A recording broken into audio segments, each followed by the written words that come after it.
Hey everyone, welcome back to the IO Panel Podcast, episode 222. My name's Evan, I'll be your host this week. Joining me as always, two best friends, James and Mike. How you guys doing? What up? What's up? Chilling? Chillaxing? Maxing out? All cool? I like the way James said it. He said it like he was like What do you confused. He was like, "What's up?" want? Like you again? Mm-hmm. What now? We haven't been here for 2 hours. What do you want? Yes. Exactly. Well, good. Should we do a little recap? How was your guys' last 2 weeks?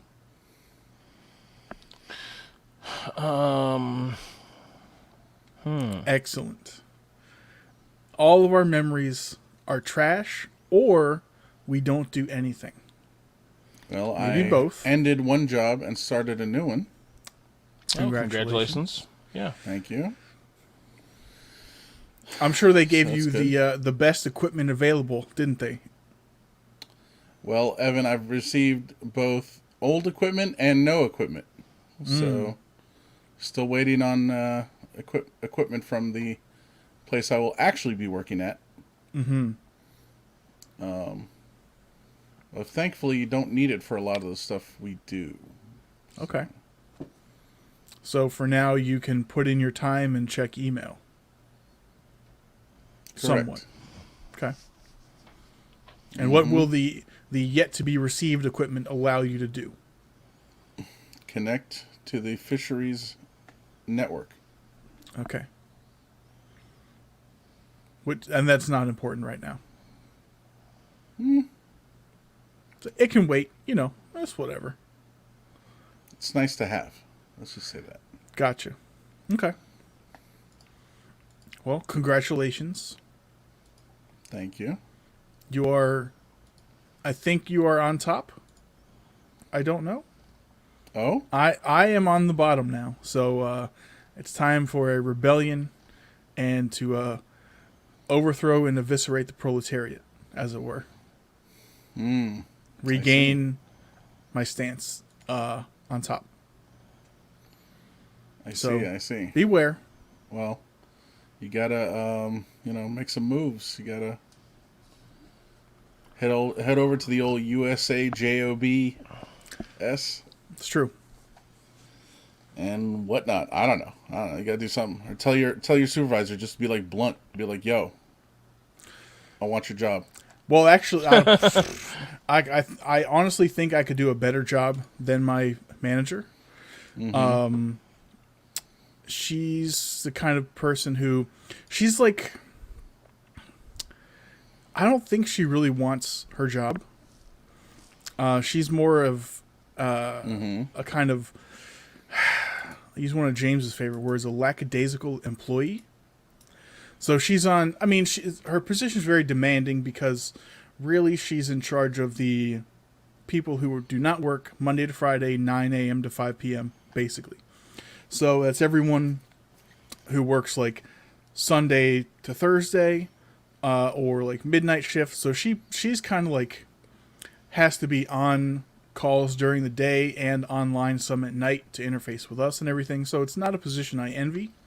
But for all the time she spends on conference calls during the day, and then she'll like recap, important stuffs on our team's weekly call. And even after like a month of covering, a new software suite or something that's replacing something we've been using, she'll have that sort of attitude like, I don't know what they're talking about. They just so many terms and, it's this and that and, whatever. I'm like, you need to learn what this is, please. Like, none of this nonchalant bullshit. What is it? So I could do a better job than she does at that, but I don't want that job. That's a hassle. It's hassle, man. Who needs it, right? It is. It's just fucking headaches and more like shit I don't care about.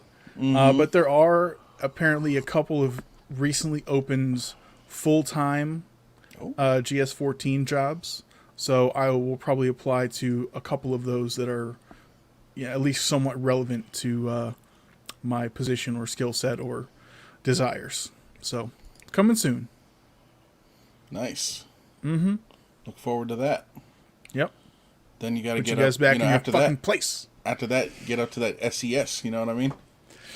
Ooh. That's I don't know what was that executive branch pay scale. Or it's like if you have to ask, you're not suitable. Pretty much, yeah. It's like, oh, they're an SESer. What's up? You know, like. Well, I mean, now I have to know. I believe it's is it Special elite? Executive Service. Oh, okay. I mean, that's like the big shits. Yeah, those are like, you know, oh, he's the VP of Corporate Finance. You know, like that's an SESer. You know? So but in the government. You know? if I continued to work for the IRS but became CIO, I might be that. Yes. Okay. Although not like we had a CIO who was SES, so then we had another CIO who was not. So you know, it just depends, I guess, right? Well, I'll have to work on my negotiating skills. I'll get there. You probably need a degree. Probably. I mean, look, have you heard of the University of Phoenix? It's just like, I'm saying, hear me out. Look, we've all forged degrees for jobs before, okay? Nothing new here. Yeah. I don't think I ever have, although there is You some have information on my participated. resume that looks, you could interpret any way you want, you know? Right. So, It's sufficiently vague as to confuse the hiring managers and allows me to trick them into thinking I'm worthwhile. right. No, so, I mean, there's some information on there. If you actually read it with a critical eye, there's no mistaking what it is. But, you know, but if you take it that way, hey, you know, what you take it some other way, whatever, you know? It's fine. But yes, I have been a party to certain things. I have participated in fraud. Oh, I'm not gonna go that far. I mean, you know. Yeah. I've involved myself in the occasional corporate murder. Like, It's like, do you mean merger? I do not. Yeah. I'm Exactly. in artiste. Exactly. Creation of certain documents. Exactly. Yep. I know James and I have definitely been involved in that in the past. Certain Allegedly. replicas, Yes. you know, for personal use. Right. For personal use only. Yes. Yeah. It's fun times. Yep. So I hope, for your sake, that you get the equipment that you deserve and require soon, including a replacement, for the one that you already do have, because I happen to know that it is not really up to par. I mean, honestly, if it had an SSD, it'd probably be okay. You know, it's just, it takes a while, man, to get going. You know, I just got to turn it on, kind of let it sit there, do its thing. You know, let it sit there, do its thing, then log into it, then let it sit there, do its thing.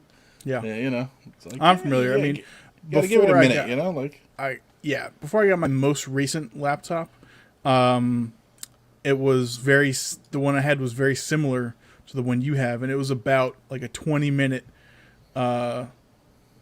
reboot cycle. really. Yeah. Oh wow.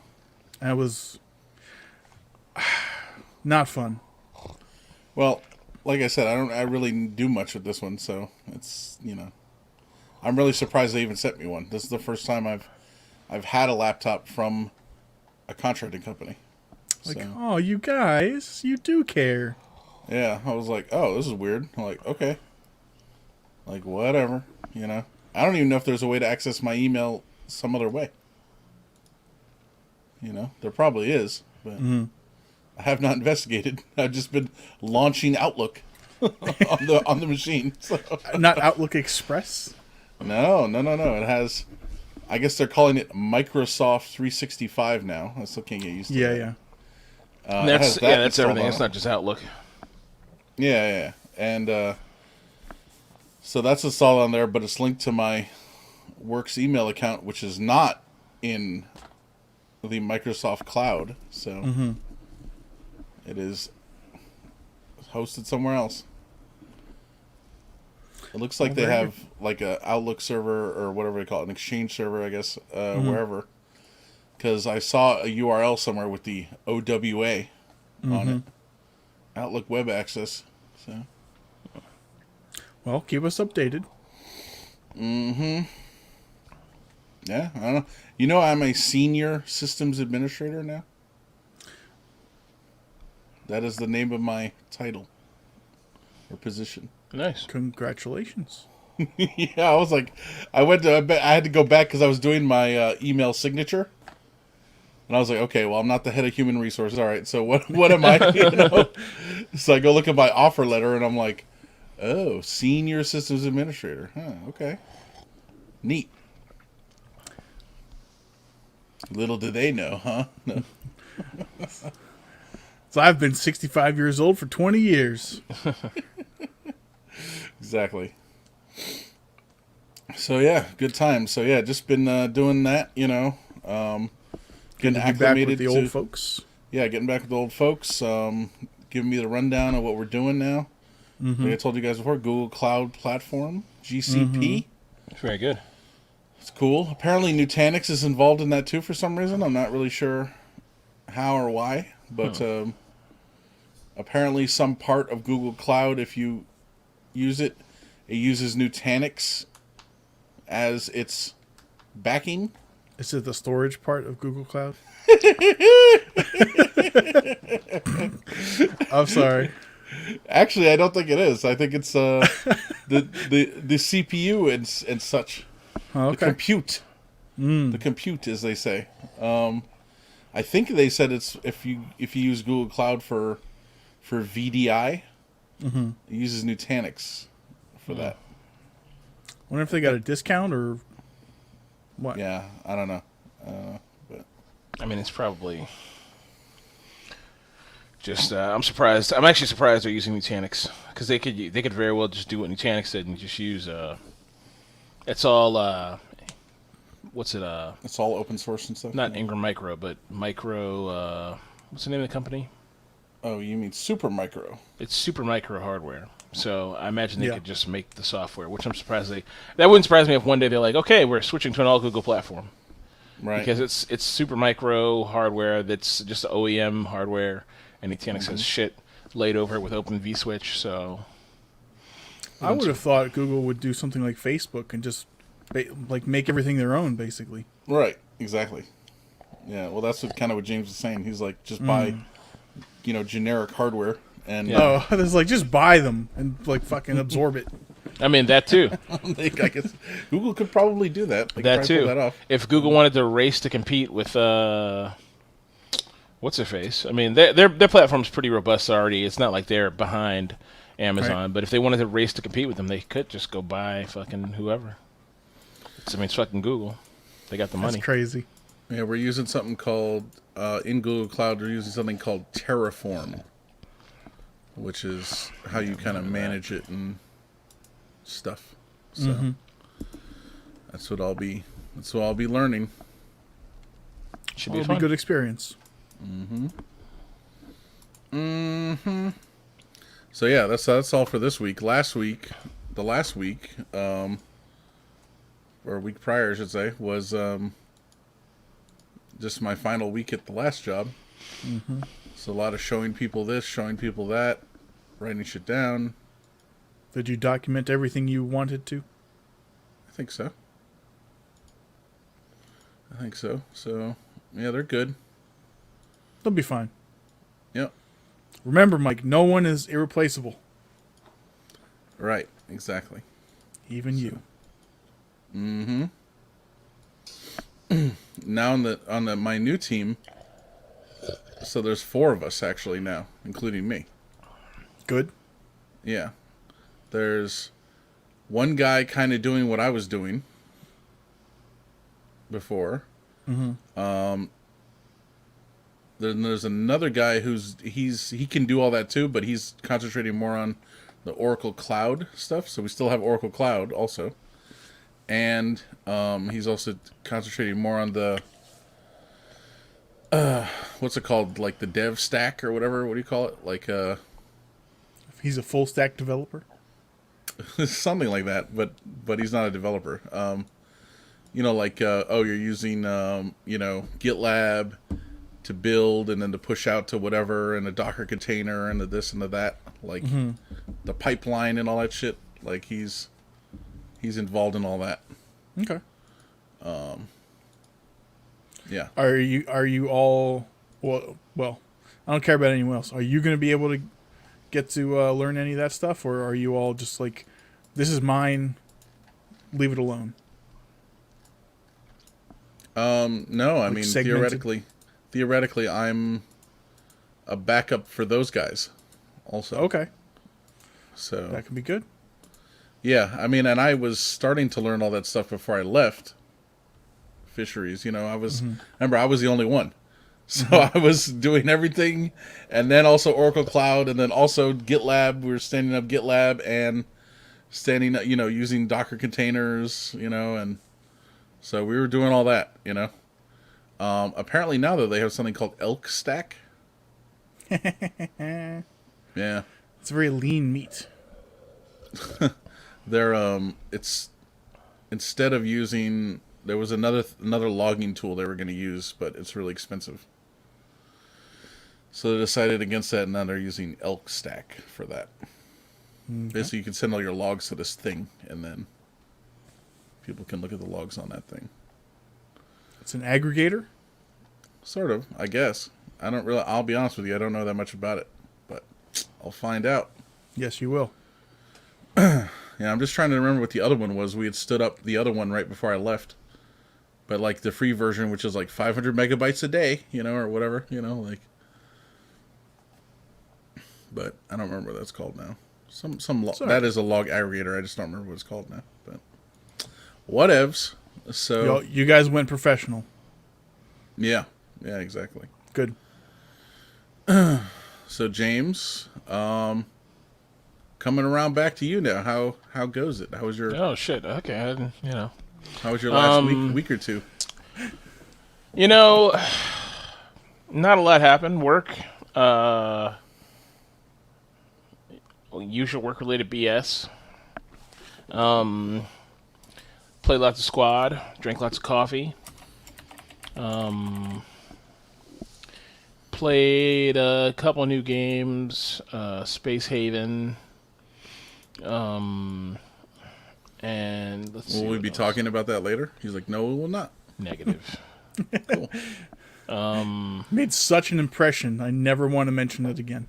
Yeah, I mean it's nothing special about it. There's a bunch of games like it. It's very similar to several different games. The whole idea is you're on a space raft thing, and you need to build up resources and go find things and go to different ships and take them from other ships. It's kind of monotonous. The game's kind of smart, which is nice, but meh. Mm-hmm. No big deal. There's a big update to Cyberpunk I haven't played with yet. What else? They decided to discontinue one of their developments, right? They were going to have like a standalone multiplayer or something like that. Oh, I don't know about that. Did they kill it? I think so. Unless it was an April Fool's joke, which I guess it could have been. Yeah, I hope it was. Honestly, so look, I will say this. I hate April Fools. Go on. I hate April Fools as well because the brands are involved and they all suck at it. They're all bad at it. Like, Volkswagen has no right to ever come out with April Fool's thing saying we're changing our company's name to Volkswagen when they're like the most notorious like polluter and like fucking of automobile companies in like 20 years. Come on. Just chill. Just chill, right? Go easy. Look, I love Volkswagen. They're great. Your marketing company, not so great. True. Okay, just chill. Nobody cares. They used to have great ads. Thank you. Das Auto. Yeah. All right. And the fucking Darth Vader one. It was a great ad. Here's the thing. Just chill. Stay away from April Fools. It's not funny. You're not good at it. Stop. Okay? And if the fucking idiots at CD Projekt Red, who basically destroyed their whole reputation, were like, we're going to get rid of our thing. It'll be funny. It'll be hilarious. People will love it. What, are you stupid?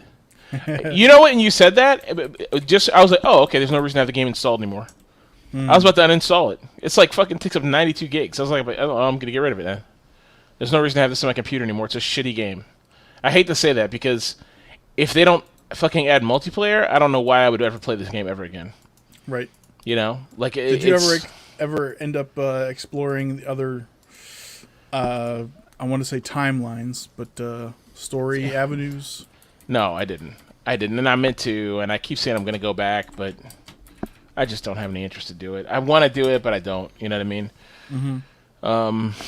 You've seen enough. I guess I shouldn't. Should I uninstall the game? I mean, you haven't, Michael. You haven't played it. Get out of here. Well, it looks like its time has passed.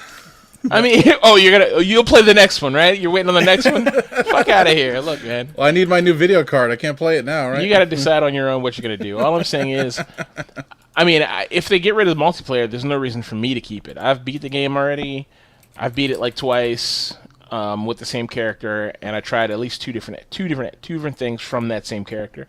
So I don't know that I'm gonna do a whole lot more. I mean, there's definitely I wanted to explore the other sex scenes with the other female characters as a male character. Like I want to see what that was all about, but because those scenes are just good. Like the story and character building is really nice, but I mean the replayability. The game has so many cool mechanics in it that it's like it needs multiplayer would just help, you know.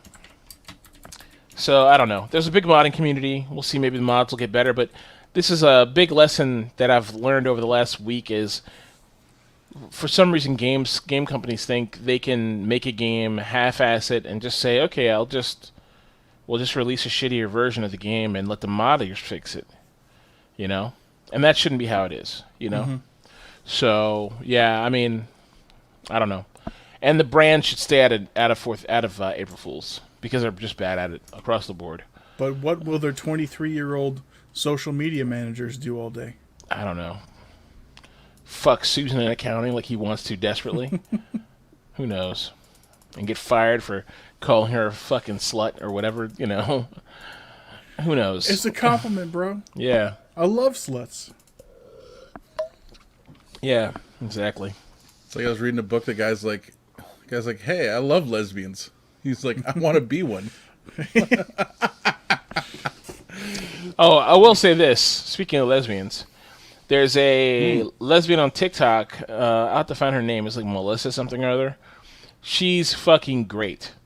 So, okay, she's like a good-looking like lesbian woman, but that's not why I like her. Her videos almost all start out with her walking up to the camera angle is like the camera is inside the dryer looking down, and she walks up to it, and some like old school like jazz music or something, like some playing like some oldie song, but a song you recognize is playing, kind of like sexy, kind of romantic, you know. And she opens the dryer up, and there she is, right? There's Melissa, you know, and she puts her arm on the dryer, and she's like, and she winks at it, she's like, you know, winks at the dryer, and you're like, she's winking at me. And then she reaches, and then she'll point up, and sometimes there'll be a little title card up there. It's like a comment someone left her from a previous video, and the comment's like, have you ever done whatever? Have you tried this or whatever? So I don't know what her whole business is. It must have something to do with laundry. I don't know what it is. So it's like there's a lot of washing machines in these videos. I mean, no, so her whole jam is folding. So people will be like, have you ever folded a tea towel? So that's how I discovered her. So she's like, and she reaches in and pulls out a tea towel, right? And she walks over, and the music's still playing, and she lays it on a thing, and she kind of seductively folds. And it's like really neat. She has this technique, and she flips it in and out, and she's like, and she pushes it over to you. She's like, here you go, you know? And that's the end of the video. And that's all her videos ever are. There's nothing else.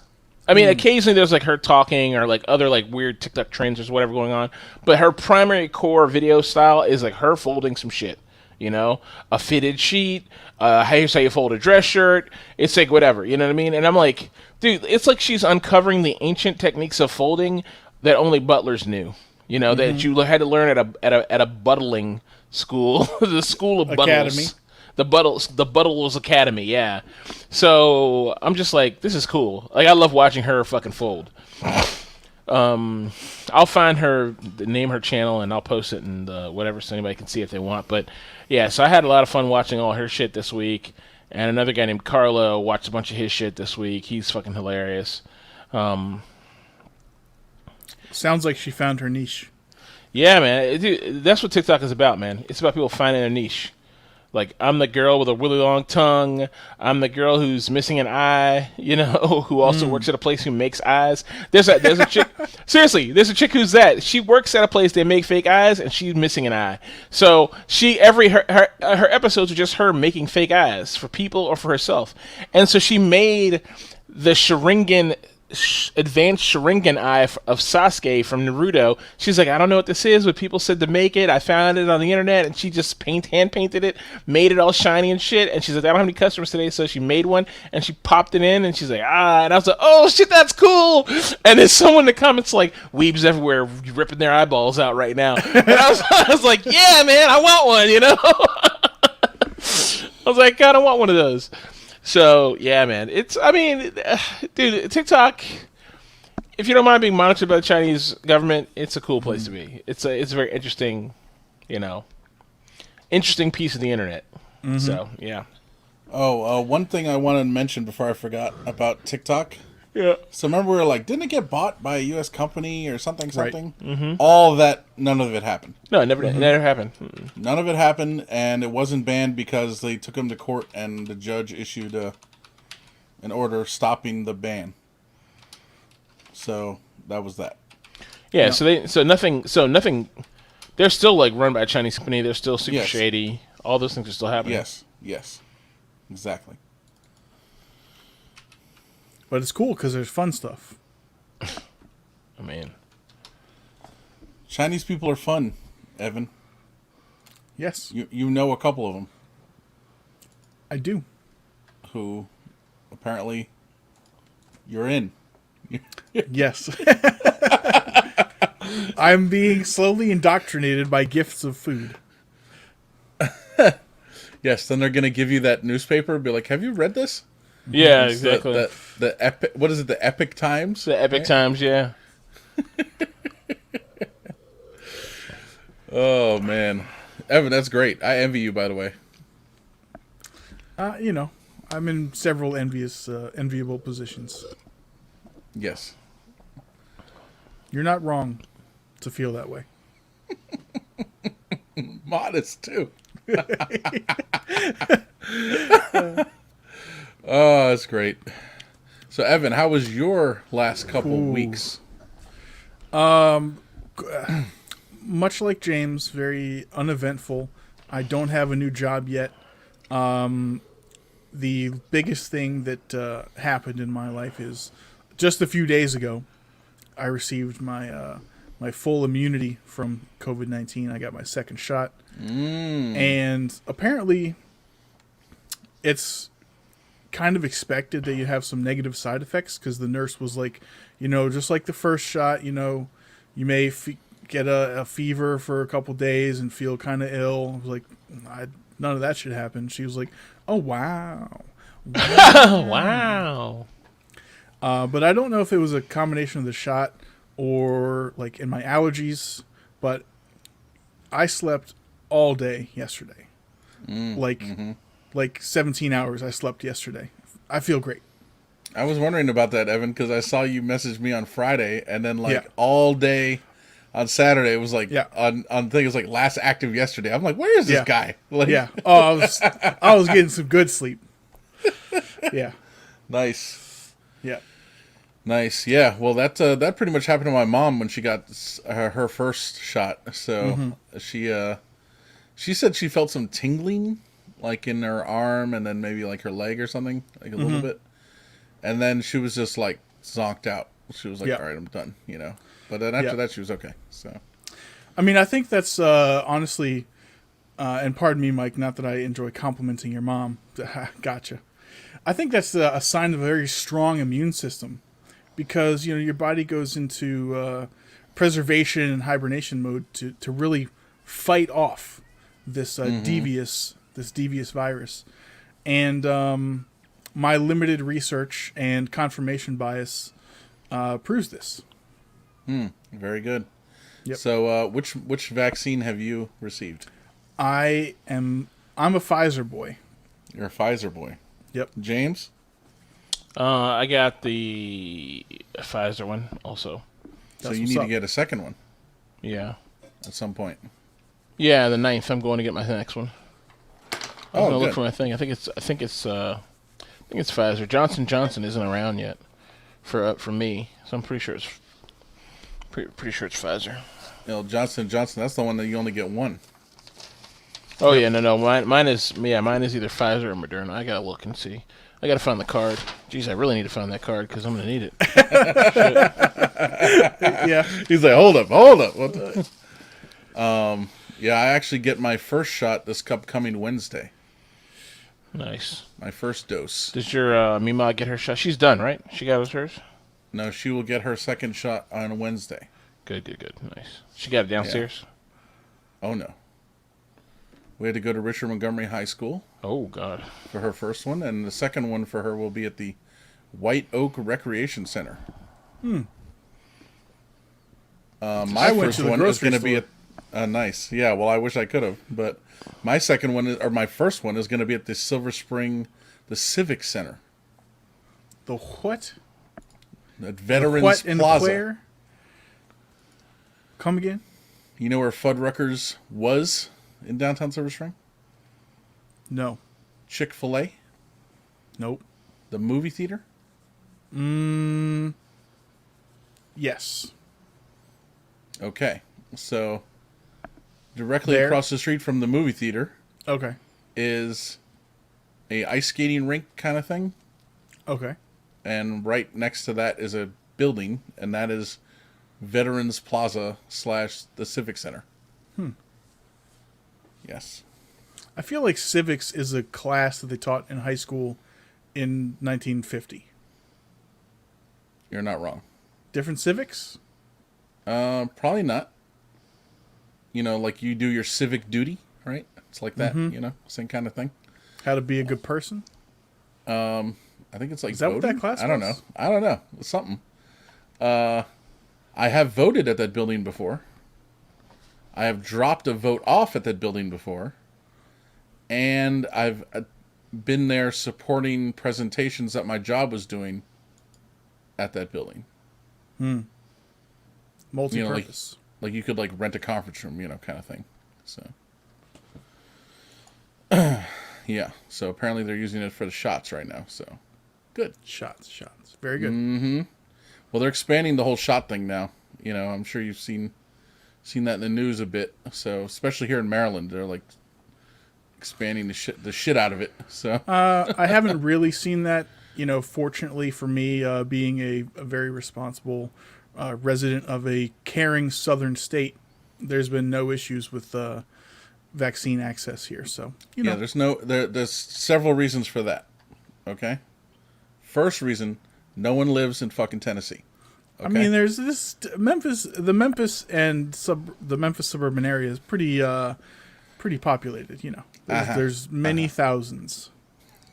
Tens of thousands of people. Second, Southerners don't believe in medicine.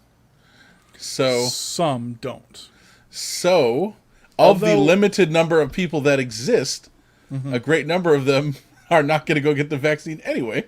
I believe that is the case for some more rural areas. However, there's been quite some good compliance in the greater Memphis area where I am. Oh, yeah? Yeah. Would you say people where you live are more, you say younger or more liberal? Aged? To use a word? I don't know what word to use, if that's the right word, but I would say it depends on the age group, but I would say that the majority of residents are under 70. okay. If that matters. Under 70. Okay. Yeah. You know what the median age for someone in the United States is? I don't. I would should be guess. I would guess like 51. 38. Oh, okay. Really? Yes. Huh. So.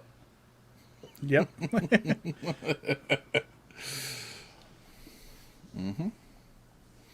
So good, Evan. Well, I'm glad you got your shot and it knocked you on your ass, but that's all right. Yep. Just Like for you a said, day. that's good though. That's fine. Yeah. It's. I have a strong immune system. You got It's it. proven. You got it done. So that's good. Got it out of the way. So anything else? Any more tales of the Chinese food restaurant or anything else? No, I haven't been there. I haven't been there all week. I've been on a pho kick lately. Oh. Yeah. And James, I think about you often whenever I go to my local favorite spot. I'm going to recommend that next time we eat pho together, that instead of adding the sriracha and hoisin sauce and everything to the broth, which I think you do because you like a spicy soup, Yeah. I'm going to suggest that you mix an even portion of each in a small bowl, which is usually tableside, to dip your meat into so that you can appreciate the depth of the broth itself and still have your spice by dipping in, the brisket or meatballs or whatever. That's Also, interesting. I like this place because they give you a lot of nice tendon. I love the tendon. It's like some nice Evan. He can dip his tripe. Dude, I love the tripe. I get all that shit. Horrible. You can leave the ribeye out. Give me the meatballs, the tripe, and the fucking tendon. I love it. Waste not, want not. It's like some meat jello, It's delicious. Disgusting. I'll change your mind, James. No, sure won't. I like those. I think they call them spring rolls. The ones with shrimp and pork with the rice paper Yes. and the peanut sauce. Yes. Yep. Yep. Quite good. Quite good. This place also has great banh mi, so I usually get one of those. I will mention this. I tried out last weekend. I tried out a new to me, not new, Italian place on the backside of Dunkin' Donuts in Wheaton. Oh, yeah. So apparently it used to be called Marchone's at one point in time. It's been there forever. Now it's called Filippo's. So I went and got an Italian sub from there. Pretty good. A little pricey. A little pricey, but it was good. Quality, though. It was good. It was good, definitely. But right next door to that place is a place called Moby Dick, but it's not the Moby Dick we know. It is a tiny hole-in-the-wall Japanese place. And I was heading out, and the guy was there, like, sweeping or whatever, and I was like, so I went to talk to him, and I was like, oh, man, this place is cool. I was like, how long you guys been here? I thought it was like, oh, this must be kind of new or something. He's like 22, 23 years. Jesus He's Christ. like 75 years. I was like, okay, well, good thing I never saw this place ever. Like, what the fuck, Like, it's been here since the late 90s. Like, okay. And it's one of those places, just like that other place that I know James and I have been to over near the Wheaton Post Office that kind of closes and then reopens later. Like it closes at 3 and reopens at 5. Rin's Ramen. Yeah, Oh, that yeah. place. Yeah, these Yeah. places have that. They have that like Chinese, Japanese, fucking. One of those Oriental schedules. Well, no, it's like the Japanese schedule where it's like, yeah, in the morning I come in and prep stuff, and then we boil for like 3 hours in the midday, and then you could come in and eat it in the evening. You're like, oh, okay, well, okay, cool. Yeah, exactly. So that's what this guy said. They close at 3 and then reopen at like 4:30 or something. Yeah, and they probably have an elaborate team lunch where the whole store closes and everybody eats lunch on the business. Mm-hmm. I kind of like that. I do He too. did say they closed for lunch. He's like, Yeah. they closed for lunch. I was like, oh, That's okay. that's an Asian thing because I know Japanese places do it and Chinese places do it. They'll the whole place will everyone sits down and eats lunch together. So I did not know that, but that makes sense. But also, listen to this. So because we know someone who works at a restaurant, right, James? He's like, we can rob it. Like, I guess we could, but no, that's not where I'm going with this. I don't want $1,500. Ooh, I'm okay, but we could take the liquor, I guess. I don't know, but no, what I was gonna say is apparently not that they closed for lunch, for this whole store to have lunch or the whole restaurant to have lunch or anything, but apparently I learned that this is a thing at a lot of restaurants. They do something called family meal. Mm-hmm. And so, like, before the place even opens, usually the place is open for lunch, right? So, like, the people get there at 9 or 10, start prepping shit, doing whatever. Mm-hmm. The chef or whatever will make a big meal, just one thing, but for everyone to have. And so if you're there in the early shift, everyone kind of, I don't know if they all sit down together and eat, but they all grab some of it at least. nice. Is that like a con to convince you that working there is better than it actually is? I don't know. I don't think so. I think it's just something. I think it's like a natural thing where they're like, well, people need to. We want to make sure people eat here and are available. Mm-hmm. It's it's like a factory town, right? Like not a factory town, a corporate town. It's like, oh, we'll provide housing for you. Don't worry, because you ain't going nowhere. Right. It's done from the heart, you're saying.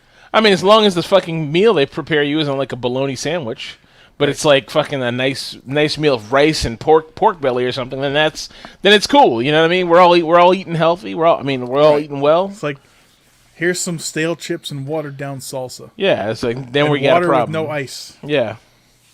Now we got a problem. Yeah. So I guess it's a thing. Maybe it's a thing in restaurants in general. Although it sounds like the Japanese/Chinese/ whatever places maybe take it a step further, which I kind of like. It's probably a thing in respectable establishments. I never heard of it in an American restaurant. I mean, have you ever been to an American restaurant that's closed during lunch? I don't think so.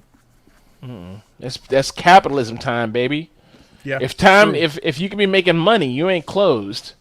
Fuck your staff. They can eat a dick.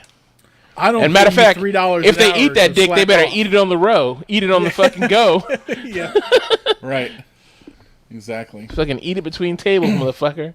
The only places that always baffled me were the places that are only open for breakfast and lunch. The place by Michael's Evan's old house that I always want to go to, and Evan's Nick's like, Diner? no. Yeah, Nick's Diner. I've been trying to go to Nick's Diner for years. I think and I it's went there always once closed when I was like 9. Yeah. Yeah, it's always closed. You're like, God damn it. Yeah. The only reason that business still exists is because the owners got a 1,000-year lease. Yeah, he probably fucking owns $40. He probably owns the block. He's probably one of the Wheatons of fucking Wheaton. Who knows? Right. Hi, I'm It's Nick so Wheaton. fucking weird. Yeah. Yeah, this is like it's his passion. He's like, I actually Never want heard to of run this him. restaurant. They're the I want to make places- 3 pieces of toast a month. They're the and call it places good. around my job that are only open for breakfast and lunch, right? And they open like super early, like 6 a.m. Yeah. But that makes sense. They service Yeah. the jobs here, right? And Yeah, they're that's getting it, slammed, and they probably don't have any business after 5. Yeah, no one's there. Yeah. Everyone goes home, right? You Yeah. know, that's it. So, they would only have a few customers here and there after a certain time. So they usually close at I think by 4 o'clock they're done, So some of them are 3, some of them are 4. Yeah. Although I'm convinced those places are all done. Like they've been closed. Right. Right? So, during this whole pandemic thing. Who knows how much rent on those places are? Yeah. Right. They can't just keep paying the rent and not, taking any money in. So, Right. my coworker was telling me that the last time we had the government shutdown and it was 30 days or whatever it was, 35 days. He said he was talking to the guy in there who runs the place. And he's like, yeah, one more week or something and we would have been done.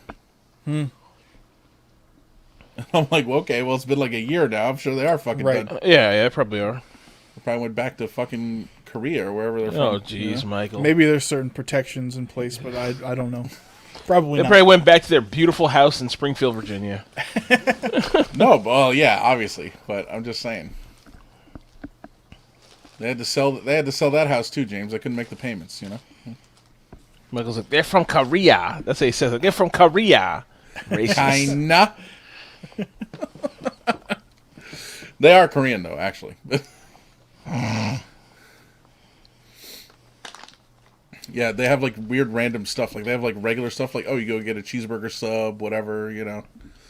And then it's like, oh, you want a bulgogi steak and cheese? That's probably you're great. You're like, sure, you know. And yeah, it was awesome, actually. Used to love that. Only Michael goes there with no clue and like gets talked into something. Like they had to sell him like he's buying a car. He's like, what else you got? Let me hear some more, you know?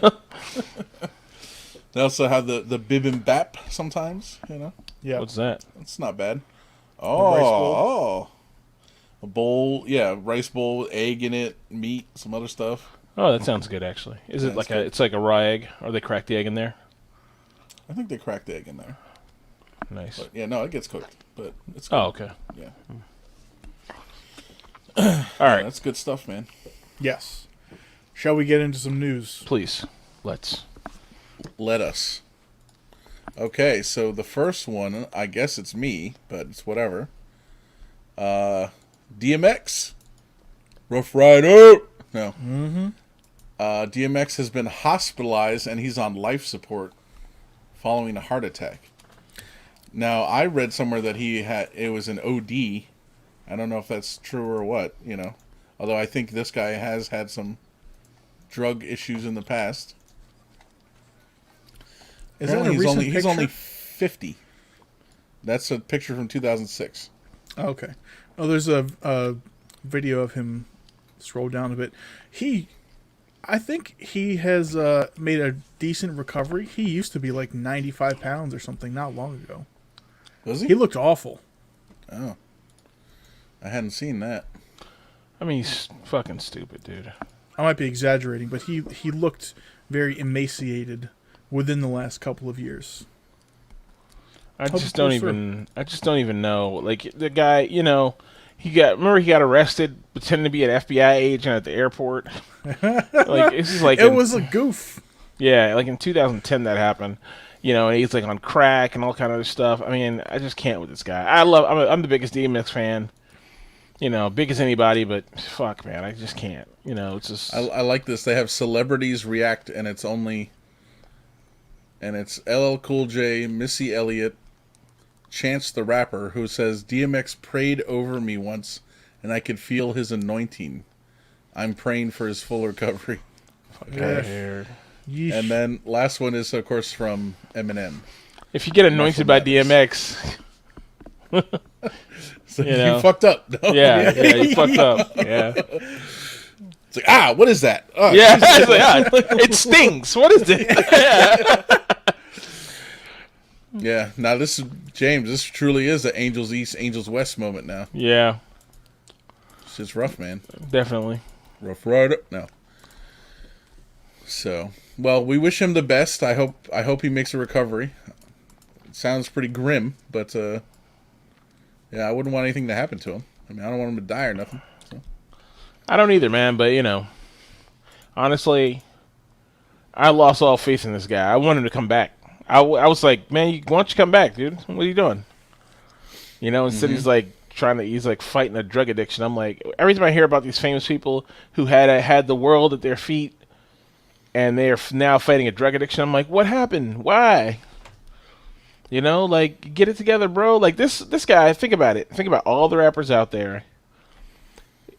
This guy, he's barely a rapper for long before they're like, man, you need to be in a movie. And then he's in like 4 movies.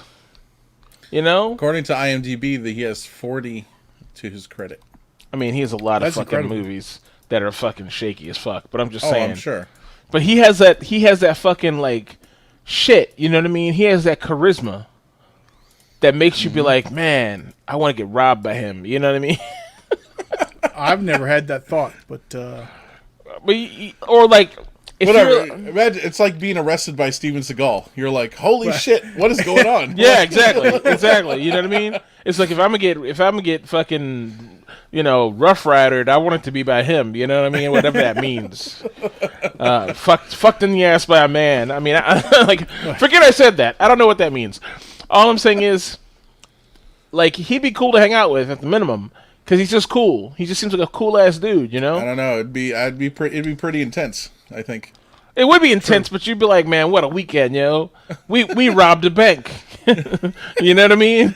Like, and we met these Wayne Brady. Yeah, exactly. we fucking met these hot chicks, and DMX was like, roar, roar, roar. We were barking all night. It was great. You know what I mean? Like, you'd be like, that's cool. You'd have a great time. But, and then, like, his music fucking always got me going, and now he's like, I don't know, he had it, all these rappers out there, none of them have it like he had it. Not Jay-Z, not Puff Daddy, not Tupac had it, he's dead. Biggie ain't have it. He could rap, but he didn't have nothing else with that, most rappers don't have it. Eminem had it, but he just didn't know what to do with it, So, yeah. Now I read that 50 Cent doesn't drink. 50 Cent has it, but he doesn't do anything with it either because he's an idiot. He's a fucking knucklehead. Now, by it and all these names you're mentioning, are you talking about a crazy factor? No, the charisma. That charisma that gets them to be widely accepted by everybody. Obviously somebody in Hollywood is looking at the rap world, and they're saying, oh, this person's a great person to make a movie or something about. So obviously they met 50 Cent, and they're like, we can make a movie about him, and they make Get Rich or Die Trying, which wasn't a bad movie. It wasn't a great movie. It wasn't a bad movie,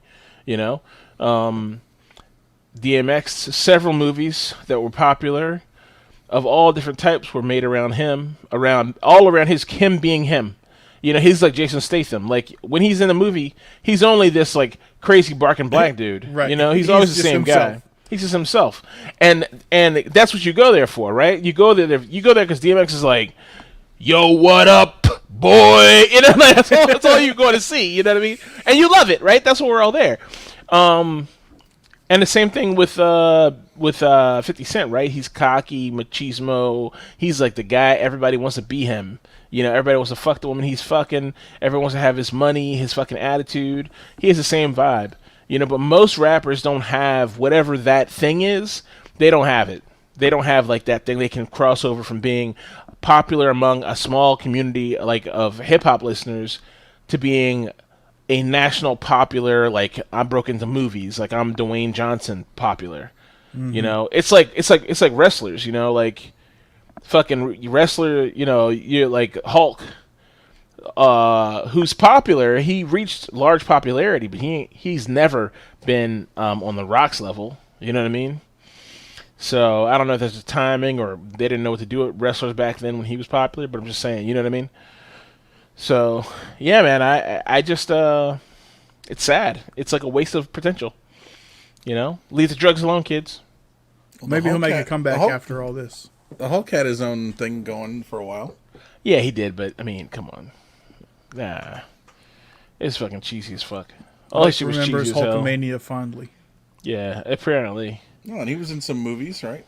At least Suburban Commando. Jesus, Michael. Wasn't he in Surf Ninjas? No, he wasn't in Surf Ninjas. He wasn't in Surf Ninjas. He was in Suburban Commando, and he was in some other movies. Oh, is it Tropic Thunder? Not Tropic Thunder. Thunder in Paradise. Thunder in Paradise. I was like, something like that. Yeah. Yeah. Thunder in Paradise. Yeah, it was all horrible. All horrible. Mm-hmm. Michael's like, Michael's like, they were great.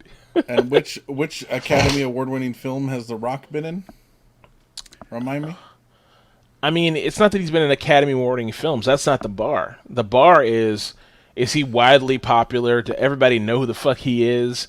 Is he fucking richer than belief because of this? Is he so rich that he doesn't have to do any of this wrestling shit anymore? He can just do this fucking movie shit and be in when they put his name on a movie theater, people are coming to see it. Nobody's looking at Terry Hogan and being like, all right, he's coming, he's there, let's go see the movie. Point of privilege, James. His name is Terrence Bollea. Terrence Bollea, there you go. Also, I love these like. James, wear your glasses. Right hold here. up. There you go. You already gave up on him, huh? There we go. Answering Mike's question, may I familiarize you with the Fast and Furious episodes, movies 7 through 14, starring Dwayne "The Rock" Johnson. Also, the new Jumanji series. And so he's in The Pacifier. And so he's in Rampage. He's not in The Pacifier. That's the other guy. That's the other guy. I that was a wild shot. I wasn't sure who was in that. He was a helicopter pilot in something, saving his stepdaughter Alexandra Daddario.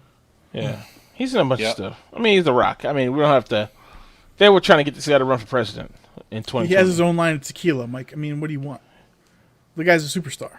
So he wakes up at 4 a.m. to work Bryan out. Cranston and I think like so does Brian Gumble. Like, oh god. Gumble to Gumble vodka. Yeah. Right. Yeah, Gumble to Gumble. When you want to get gumbled out of your fucking mind. Dude, have you seen these memes? I mean, they're kind of old now, but where it's like a bottle of it's like vodquila. No. Yeah, and it's like, of course the thing is like, it's like when you don't just want to get drunk, but you want to erase the fucking hard drive. Oh. It's like, dude, I looked that thing up. It's real. It's real. You can buy that shit somewhere. So it's a vodka tequila hybrid or something? Yeah. It sounds like a horrible time. Yeah, it does. Mm-hmm. I was like, oh my god, I have to find this. Well, order it for the beach. Yeah, I will. Don't worry. So you can forget the whole trip. Yeah. Well, I'm at a hospital in North Carolina. Like, well, vodka. Yep. Mm-hmm. Exactly. That's the ad campaign. Vodka knows. Yeah. Like, okay. Oh man, you know what I saw on Twitter today?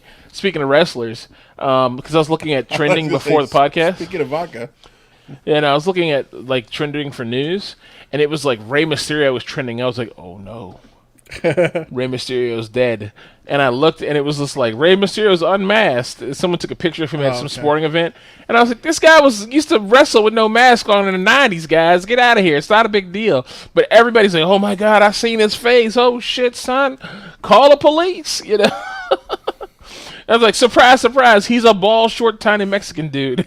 Yeah. Like, what's a big fucking deal? Yeah. That's funny. All right. What do we got next? The Trial of the Century. The Trial of the Century. So this is a reference to George Floyd and his murderer, Derek, how do you say it? Chauvin? Chauvin. There you go. Thank you. Derek Chauvin. The trial has started against Mr. Chauvin this week. Good. James, thoughts, feelings?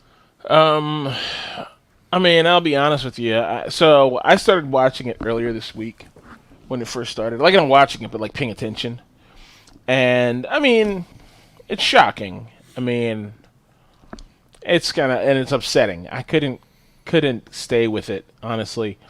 I know Derek Chauvin was trying to move the trial to where, I don't know, Mars. I don't know who you're trying to move. I need to go somewhere no one's heard of this. I guess it's, fucking, I don't know.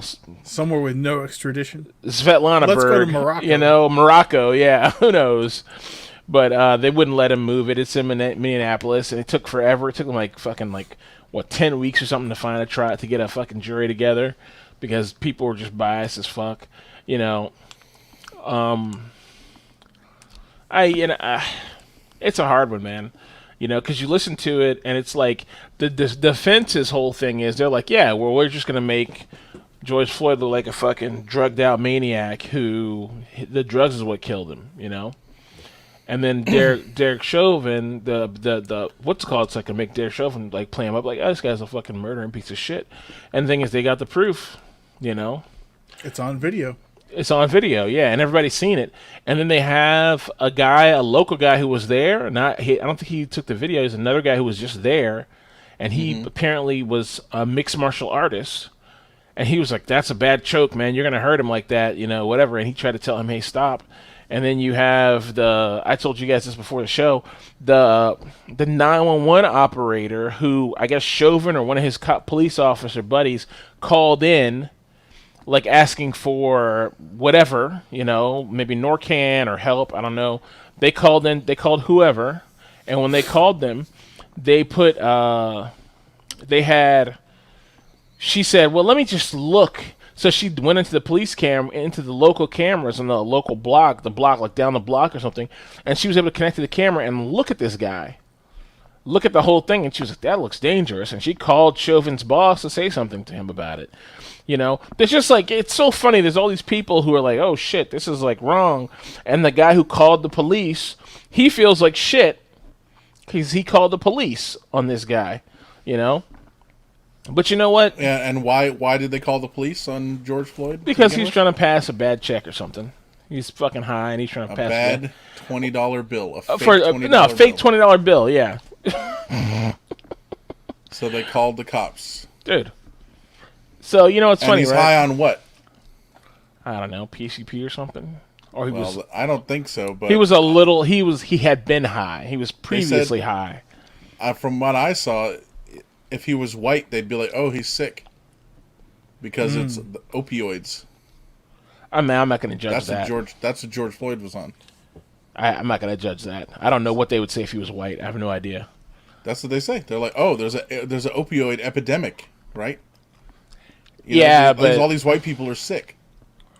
I don't think that's probably true. I think that's what we'd like to think because, look, there's definitely bias depending on race. I'm not saying that doesn't exist. I just don't know that that's what they would have said.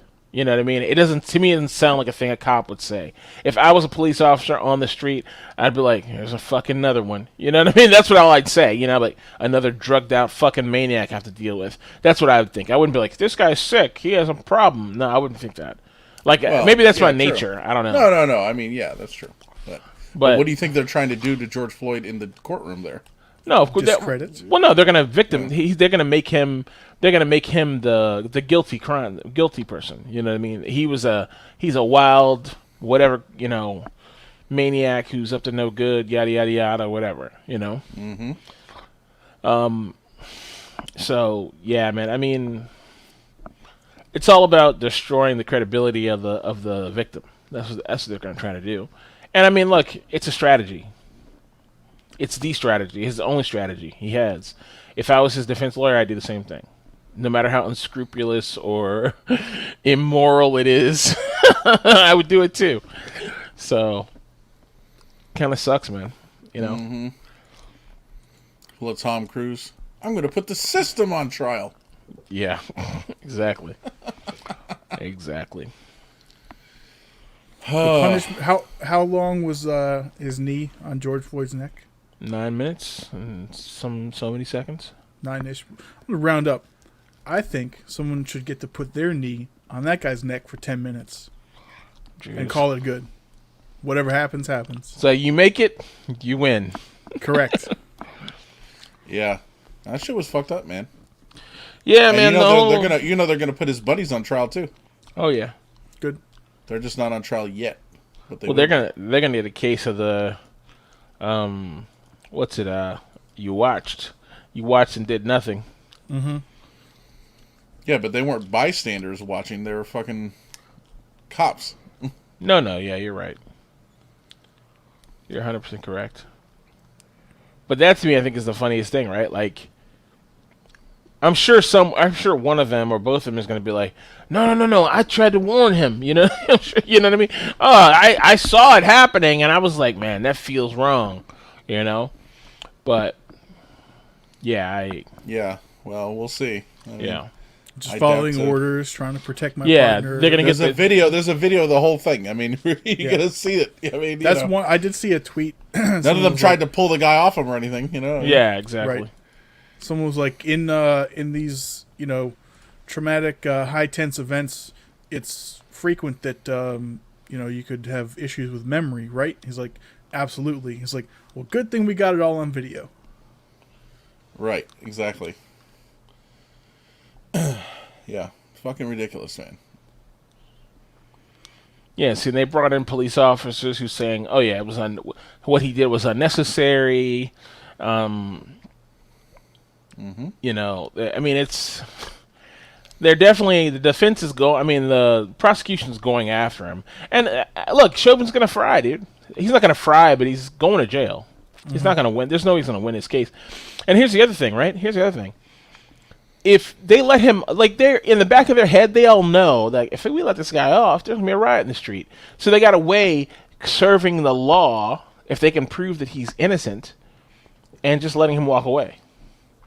And what that's gonna do on the streets, you know, because it's gonna be a riot. People are gonna be like, "Oh, this is the system mistreating black people again," and they'd be right, you know. So is there going to be a riot either way? Like an anger riot or a celebration riot? I don't think so. No? I don't think there'll be. There won't be a celebration riot. There might be some, I don't know, exuberant, you know, some celebration of some public sort. demonstrations. Yeah, public, but there won't be any riots. Now, if they fucking let him off though, or he gets like something bullshit like Time served. intent to commit a involuntary manslaughter 7 or something like Right. that, 3 months in jail, then yeah, they're fucked. You know what I mean? Yeah, no, they can't do that. They're gonna have to. I was gonna say, like, if he just got like a year in jail or something, Yeah, that might be a riot. That might be riot time. So. yeah. This would be an issue. It's like what's her face? The cops got off when they killed her. What's her name? Breonna Taylor? Yeah, Breonna Taylor. And that was I hate to say it, that was like a series of unfortunate events Incompetence. and incompetence, you know what I mean? But not malicious, like, we're going to kill us a Negro. You know what I mean? It was just like stupidity and bad No, policing. but it's all these guys being dumb. That's the problem. Yeah, it is. So, can you hold these people accountable for being stupid? I don't Apparently know not. how you do that. Well, I mean, here's the thing. And here's a question, right? If you decided to hold every cop and every person in general fucking responsible for being if it was- stupid. Yeah, but if it was just, oh, sorry, fine. But someone died. I mean, No, that's you're the right. problem, You're right. So- I agree with you. But you know what? Cops ain't gonna let that happen. They're not gonna allow you people to start holding them responsible for accidental deaths.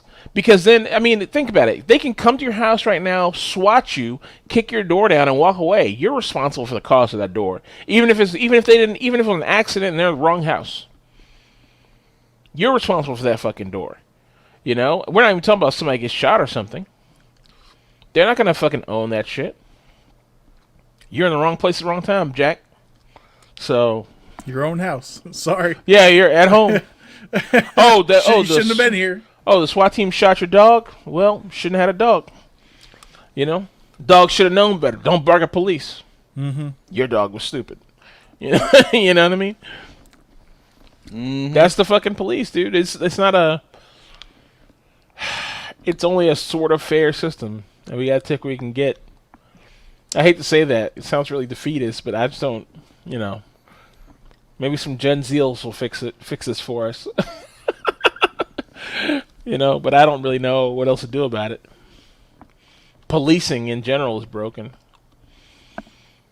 Well, is it? And of course, I've only seen pictures and mentions of this on the internet, so I don't know how true it is. But don't a lot of other countries require long-term training for their law enforcement officers? I don't know. I did see something about that, like in the Like Netherlands or years somewhere. versus 6 months or something. Yeah, I saw one like Netherlands or I don't Right. forget what country, but one of those countries. The cops go through like a lot of training, like you said, it's like almost going to college, but to be a cop, I mean, it's like 2 or 3 years of training. I tell you, the Netherlands, the cops were fucking chill. They were so cool. They came right up to us. They're like, "Hey guys," on their bikes, totally unnervous. Like they never in a million years thought that they could get shot. In America, the cops would never approach your car like that. These guys didn't care. They were right up to the car, right up to all the blind spots. Hey, auf Wiedersehen! You know, like, got their hands in the window and shit. Hey, would you like a strudel? They didn't say that, but that'd be crazy. But yeah, man, it's different vibe. I think it's. I don't know. I don't know that it's a train. I mean, training is definitely part of it, but I think it's the fear issue, man. Damn cops are so fucking scared. They're so scared. They're terrified. You know, these guys live in like constant fear, and that's the problem. Well, it's like a cascade reaction, or maybe there's a better word for it. Like they're scared, so they take drastic action, which makes the public scared and angry, which makes the cops more scared, and like yeah. So on and so forth. Right. Yeah. I think it's fair. Yeah. It's a fair assessment. It's like here's a news article. Some U.S. police trained for just a few weeks. In some countries, they trained for years. There you go. So it just Confirmed. depends, you know. The Minneapolis Police Academy trains young soon-to-be officers 16 weeks before they're assigned weapons and set out on the streets as rookie cops. Yeah, 4 months. It's not enough time. They then spend 6 months paired with training officers who show them the ropes. Yeah, but that's Less than a year. But and what do you think a training officer's teaching them? This is a bad neighborhood. How to live. Yeah, I mean, this is they're teaching. I guarantee you they're getting some kind of a. And guess what? Derek Very Chauvin. skewed education. Derek Chauvin was Yeah. the training officer with 2 rookies with him. Yeah, there you go. Yeah, Exactly. so he had 2 rookies with him, and he's a training officer. So that's what I'm saying. What do you think other training officers are teaching him? They're teaching him some fucking some kind of shit like what's called taught Ethan Hawke on Training Day. He's like, I'm up in Pelican Bay, bitch. You know, whatever. He's teaching them some shit like that, some wild shit. You know, he's like, just do a little crack. You got to know what it's like on the streets. Like, oh shit, you know, you know. So.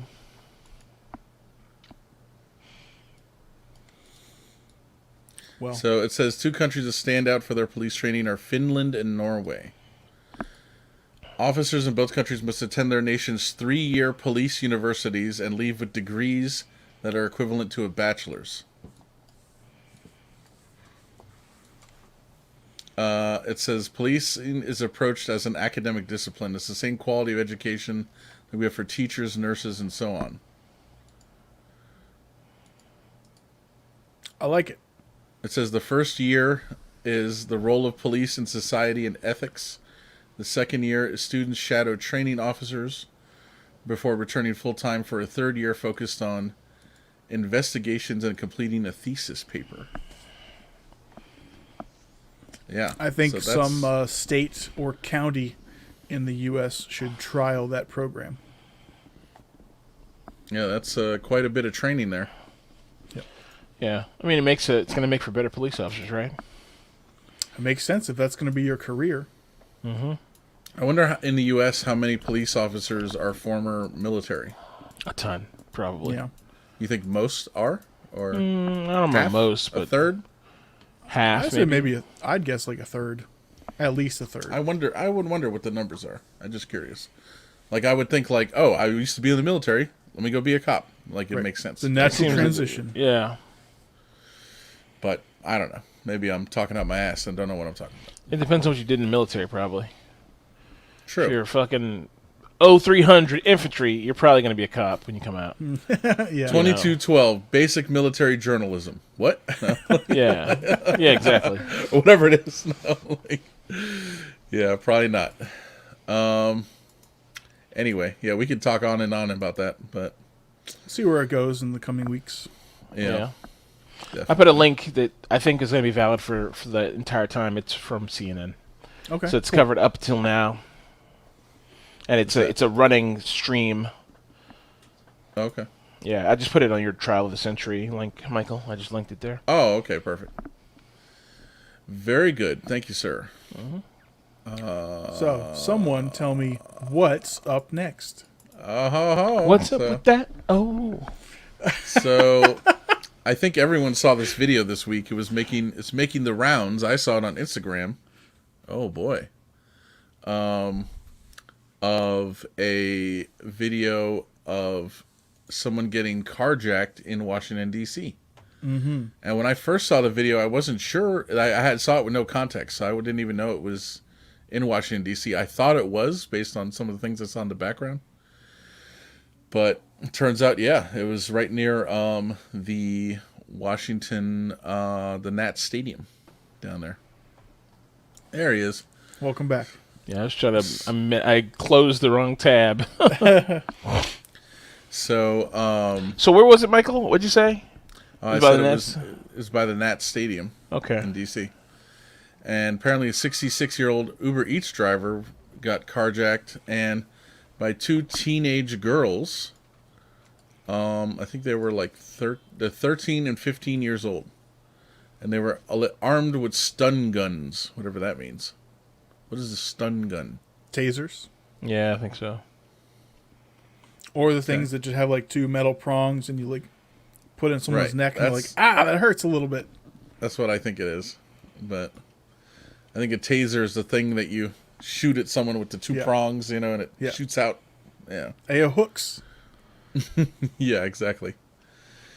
So, yeah, if you watch this video, you're like, oh, God. Like, basically the driver, the two girls, they hop in his car, and he's trying to fight with the one that's in the driver's seat. Mm-hmm. And they take off, and he's still, hooked onto the car with the door open. But they go on the other side of the street and drive right next to a light, like a lamp post. Mm-hmm. And that slams into the car door, or really the car door slams into the lamp post. Mm. And of course the car door slams into the guy, right? Mm-hmm. And it just sounds like awful. You're like, oh God. Yeah. And the car disappears around the corner in the video. The guy who's taking the video runs. The car is on its side when he gets to it. The guy is 20 feet away on the sidewalk, jammed under a fence. Yeah, probably dead or something. It looks horrible. Oh, he was dead. He's dead. He's dead as fuck, boy. And the girls are climbing out of the car. Apparently members of the National Guard were there. I guess they were just there randomly. I don't know. Helping the girls out of the car. In this video on Fox 5 DC, they actually blur out some of the stuff because I guess it's too crazy. But the video I'd sent James on Instagram, there was no blurred out on that. Yeah, Mike sent it to me. I had to watch it without. I don't know where I was. I think it was in a conference call for work, so I was watching it with no sound. And I was like, I just let it play, and I was like, oh. And it comes out, Instagram, it's blurred out. It's like, do you want to see this? This is a crazy video, Oh, yeah. So I clicked see video, and I thought, oh, this is going to be some titties or something. I click on it, and it's pure insanity opened up on my screen. I was like, what the fuck is this?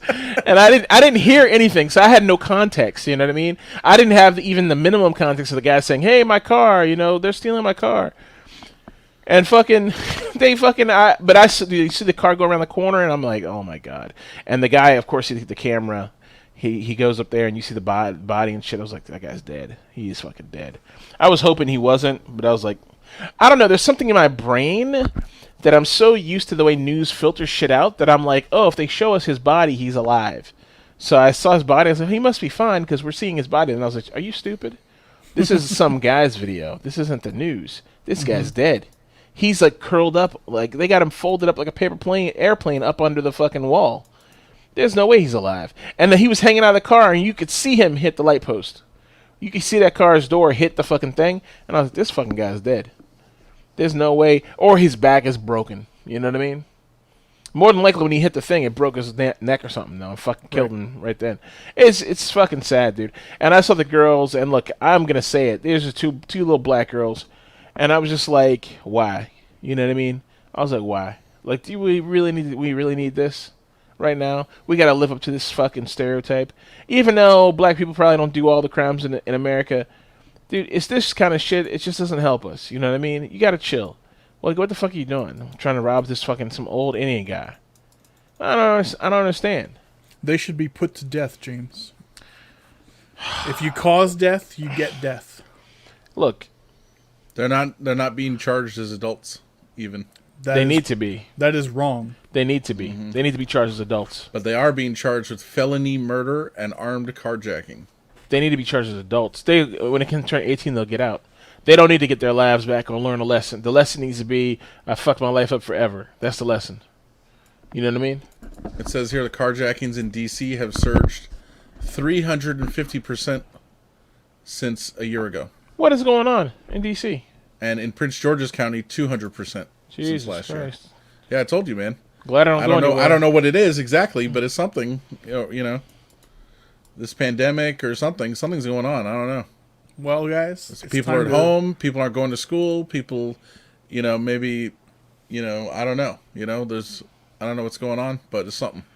And there's a surge in Uber Eats and all that shit too. So. True. Time to get your concealed carry. Stay strapped.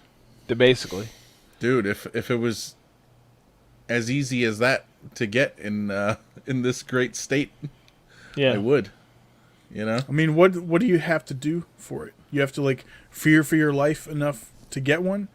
Just become an Uber Eats driver and use that as justification.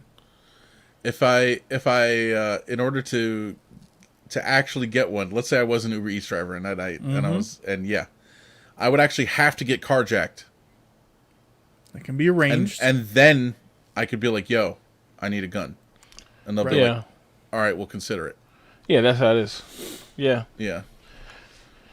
And That's me, basically the only way. Other than that, if my job was I carry large sums of money on a regular basis as part of my job, or I'm carrying diamonds around all the time, or some bullshit something crazy. I mean, but these rules are based on they're based on the 70s, man.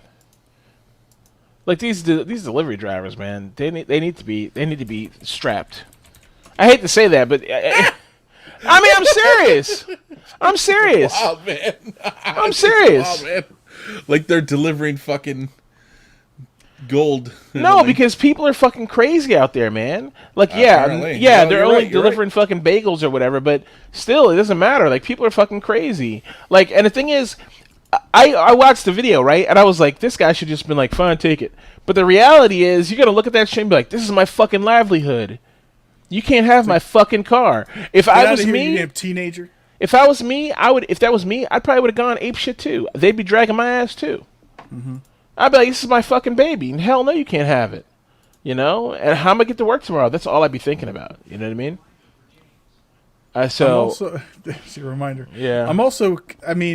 I still think they should both be killed. But I'm interested in how this went down, because if someone walks up to you with a stun gun, not a taser, where they have to lunge at you and make good skin contact to make it work, don't you think you just kick them away? I mean, how big are these 13 and 15-year-olds? They're both small. You know what? I ragdoll them. I guarantee they just swamped him. They just got up on him fast, and he wasn't paying attention. People are stupid. People don't pay attention to their surroundings. They don't look to see what's going on. They don't there's I think we all have this little bubble, right? This our little defense bubble. And when people break that bubble, you start to get nervous. You know what I mean? But you can only look in so many directions at once. All I got to do is catch him slipping.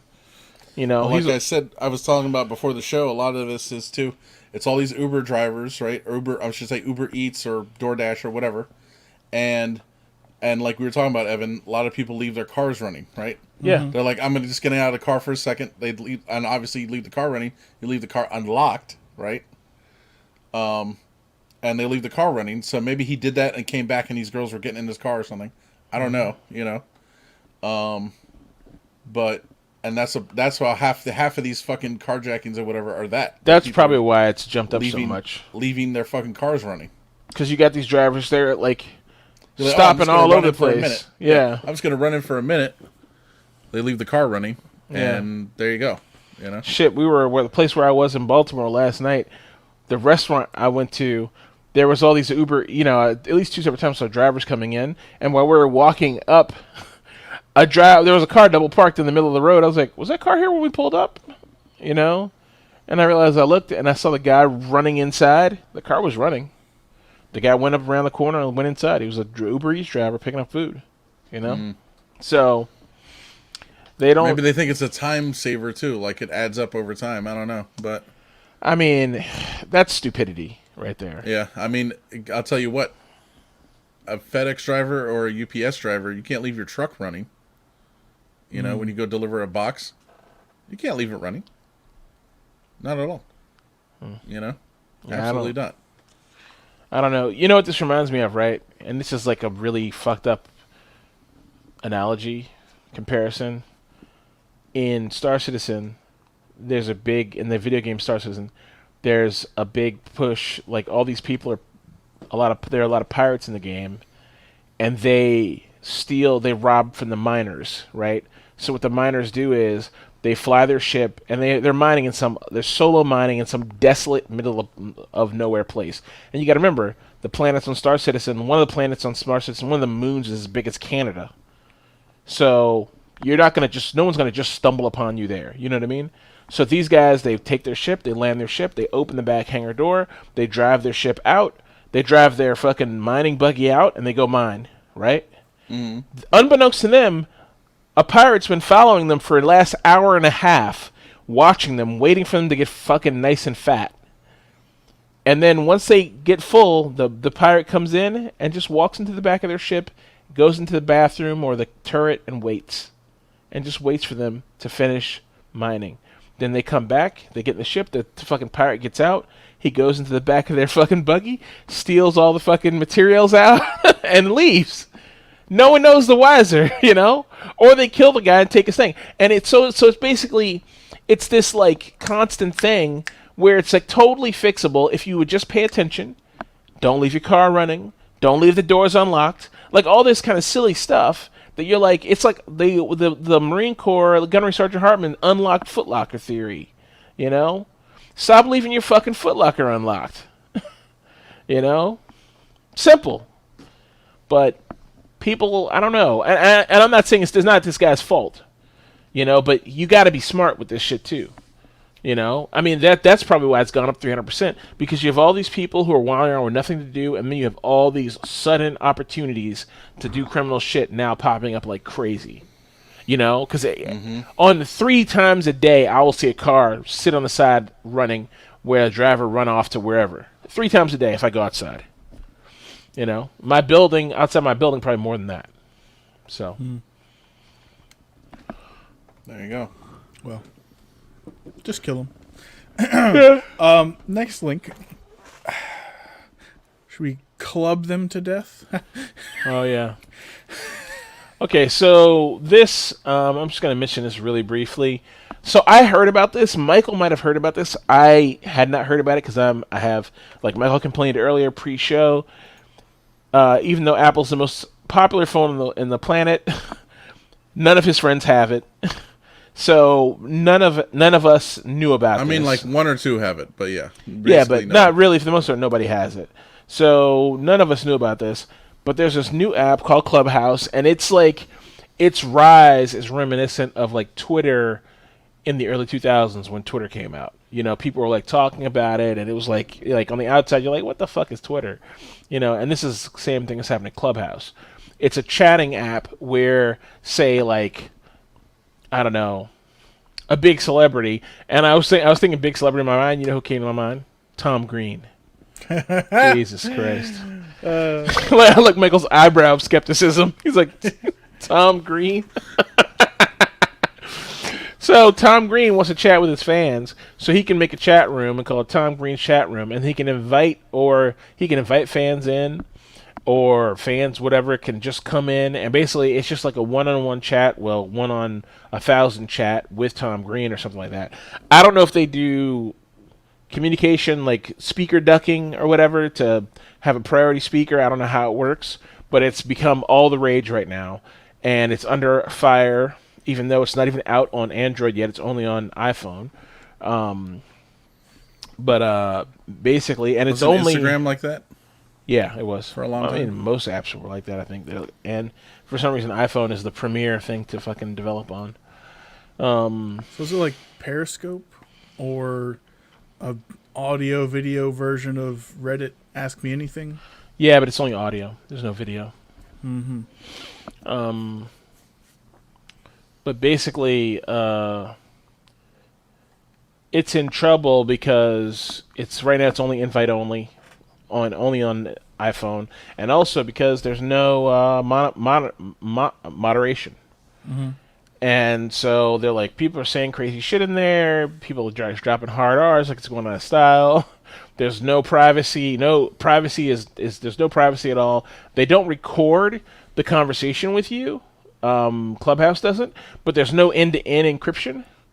So anybody can shunt the call from their app to another app and record the whole thing outside of their system. So there's a lot of problems with it. It's made by some like two guys, an American company. So I mean, you don't have to worry about China doing whatever with it, but still, it's kind of sketchy. So and of course, yeah, like I said, they got in trouble for not having moderation. I don't think there needs to be any moderation. I think you need to consider it like you're talking in public. You know, just put in there. Don't assume any privacy. There's no privacy, and anything you say might be used against you later. So don't fucking say something stupid. You know, I'd say that's fair. Yeah, I think it's fair too, because you're technically in public. If you're with a group of people, random people, you basically are in public. Mm-hmm.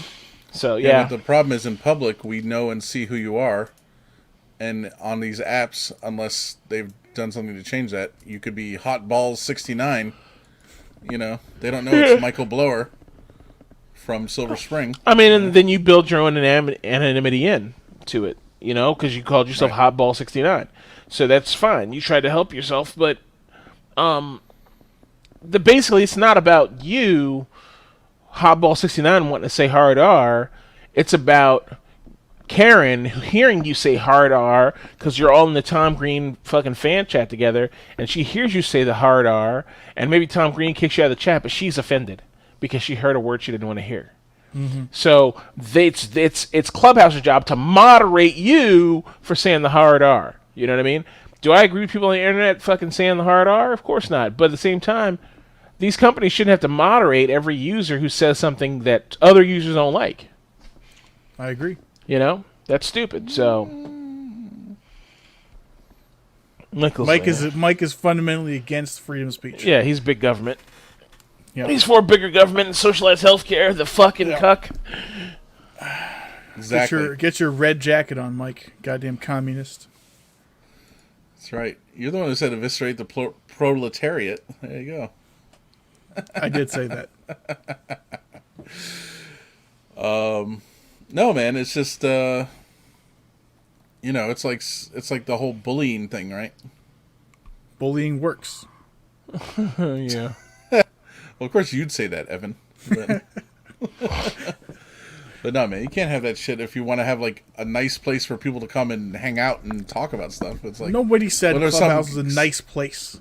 Someone, you know, is in there saying "fuck you, fuck you, fuck you," all blacks must die, fuck you. No, I mean, then, you know, it's like, okay, like we need to do something about that. If it's your user channel, you need to get those people out. Basically, if I create the channel, like if someone does that in my Discord, I'm going to kick them. Yeah. That's the moderation. That's how it works. And so this is like Discord without all the tools. That's all it is. So the person who's running it needs to moderate. There doesn't need to be an automatic system. Like, do you really want a person, an outsider, sitting in every chat listening for the context of you using the hard R or saying fuck you to Karen or whatever?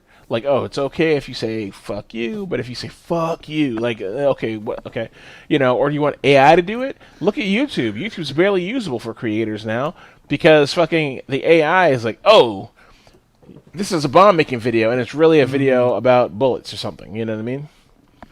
So bullets are okay, but bombs aren't. Or how to make a clock out of old pipes. Yeah, exactly. There's a guy I follow, Devil Dog Gamer. He did a gun video, which there's tons of gun videos on YouTube, and he got blacklisted for bomb making.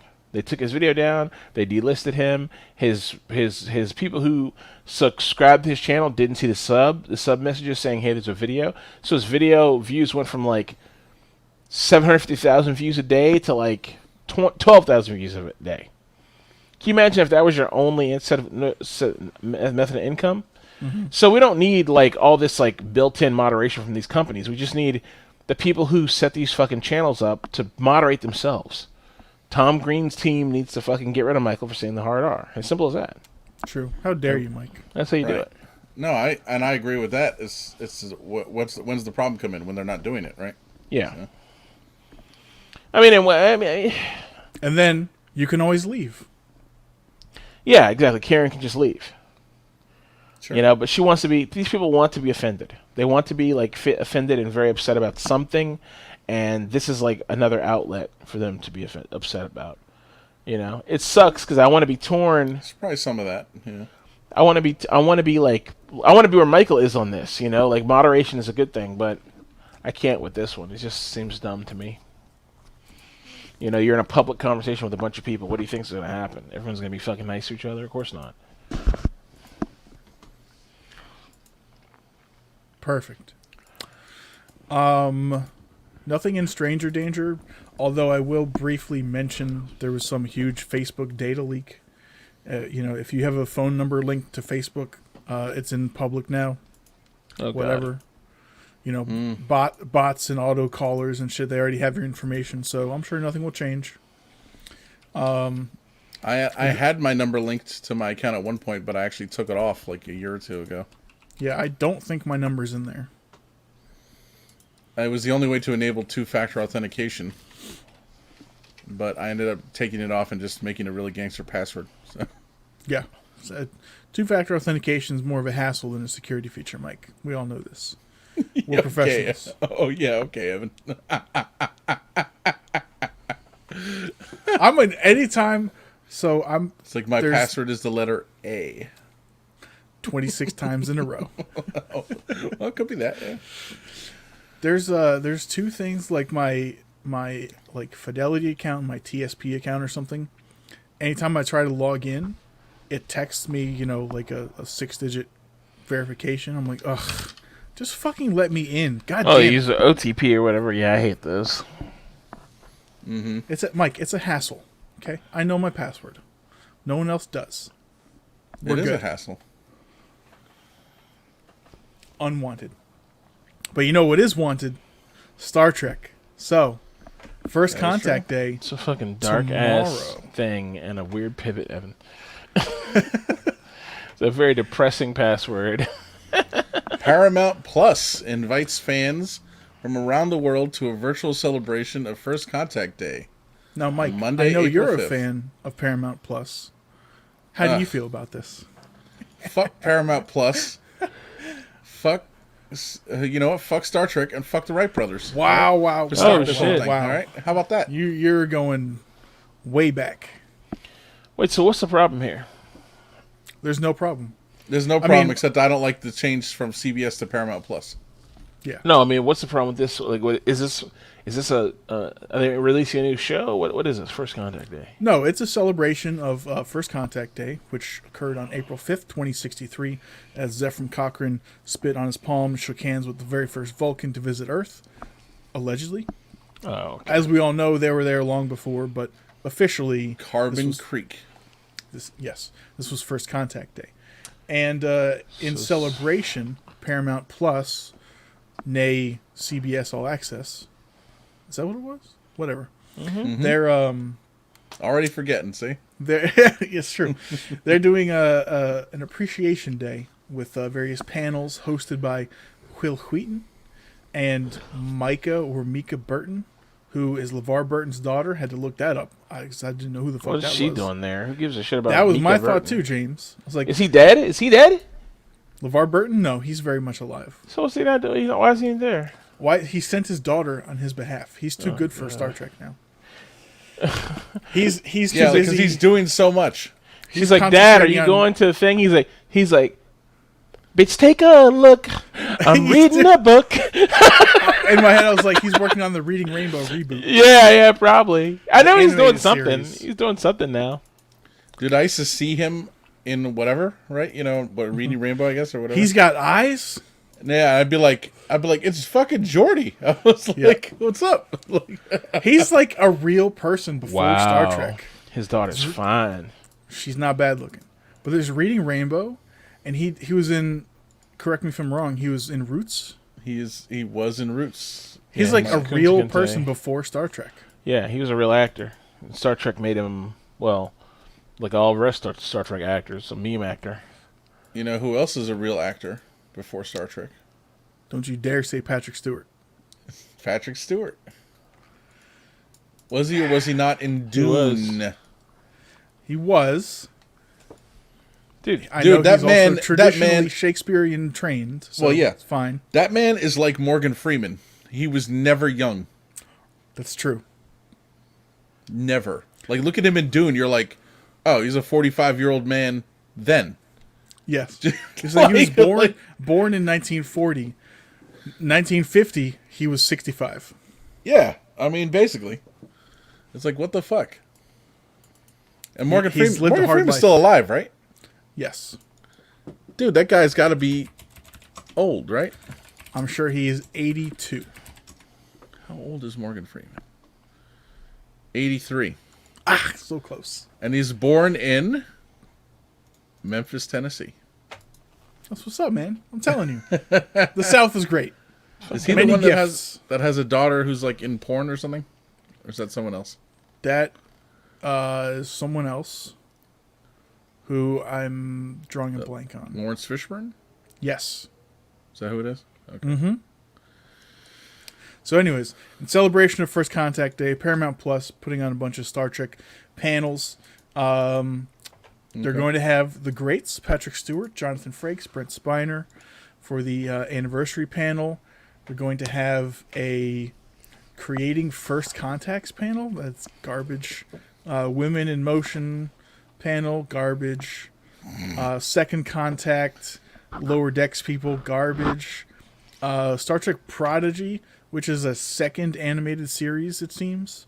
I think we talked about this like a year ago.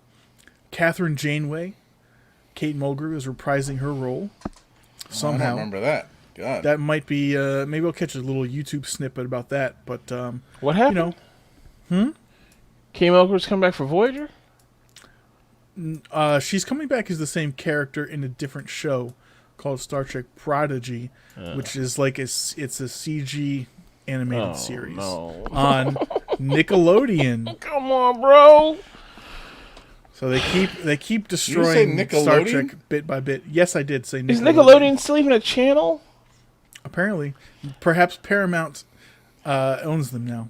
Dear don't know. Paramount, please just Nickelodeon- make a good Star Trek show and depend on that show to carry the line. Stop making shows to indoctrinate kids when they're young, thinking that's going to make them watch Star Trek later. It doesn't work. I did not watch. I was watching fucking TNG when I was a kid. I never saw the Star Trek animated series. Never. Mm-hmm. And I don't know anybody today who's like, oh, I've seen the whole animated series. It's amazing. That's why I watch Star Trek now. No. They watch watch the the original original shit? and then they watch TNG, and that's it. Yes. Even when I was a kid, I watched reruns of the original series. You know? Mm-hmm. On my black and white television. So it To felt make it like, feel you know, authentic. Yeah, exactly. Although the show was in color even then, so doesn't really make sense, you know. But whatever. You're going backwards, Mike, but it's okay. Yep. Anyways, with all these panels and everything, there might be something interesting. Catch a YouTube video. So they're cramming all of this into 2.5 hours. So it's probably going to be trash. this whole thing is dumb. It's dumb. This whole thing is stupid. 2.5 hours. Sorry. Mm-hmm. Yeah, it's stupid. That's why Burton is not there, because it's dumb. First Contact It's Day. not worth his time. Why are we celebrating a fucking holiday, a non-real holiday, with a bunch of dumb stuff? I don't care about any of this. Speaking of non-real holidays, happy Easter, everyone. Yeah. Is she in? She's nothing. No, is Mika Burton in the new Titans show? Oh, I do not know. I keep seeing pictures of them Evan. talking about her. Yes. Describe to me Easter. You hunt for eggs. Spoiled, hard-boiled eggs in nature that were dropped there by a monster rabbit that was reincarnated into a giant. Into a giant rabbit or into a giant? Well, a giant version of itself as a rabbit. I see. Okay. Also, it became a biped. So it's a giant rabbit that can walk on 2 legs. Yep. Okay. Who And distributes rotten eggs to kids. as a reward for their faith. Yeah, because he also loves Jesus Christ for some reason. Wait, the whole rabbit and shit is a pagan holiday to celebrate the birth of spring, and the Christians, as usual, have fucking snuck in there, got their foot in the door, said, "Hold up, this is ours." So, let me ask something. What does Easter actually represent? It's a pagan holiday. It's the beginning of spring. Okay, but Going in with that. Christianity, The answer what is it- that Mike wants what does to it hear is the represent? resurrection of Jesus Christ, our Yeah. Lord and Savior, who is known for his strength after death that can move boulders out of caves. And his love of rabbits I was like, Yep. and eggs. was it your And feats of eggs. strength? Mm-hmm. Isn't that? His feet are straight. It was Yeah. Festivus. It's like the airing of grievances. Yeah, at my job, they used to do that for during our holiday party. They used Airing to of have grievances? yeah. They'd have Jeez. people write down on a note card, on an index card, and then I'll put Wow. them in a box, and then people would come up and read them. So pull out a box and start reading them. Something like that. Or no, I'm sorry. No, I guess you're supposed to. They taped it to something. Uh-huh. Like like it's like a Christmas tree, but not. I think it's like a coat rack. And you light it on fire and all the grievances are taken to heaven and forgiven? I don't think there's any of that. Just but the people did come up and read them. Interesting. Yeah. That seems like a bad idea. Yeah, it is. Well, I don't think anyone got too too real, with it. But one or okay. two though, everyone was like, "Whoa!" Yeah. It's like it's someone's last day.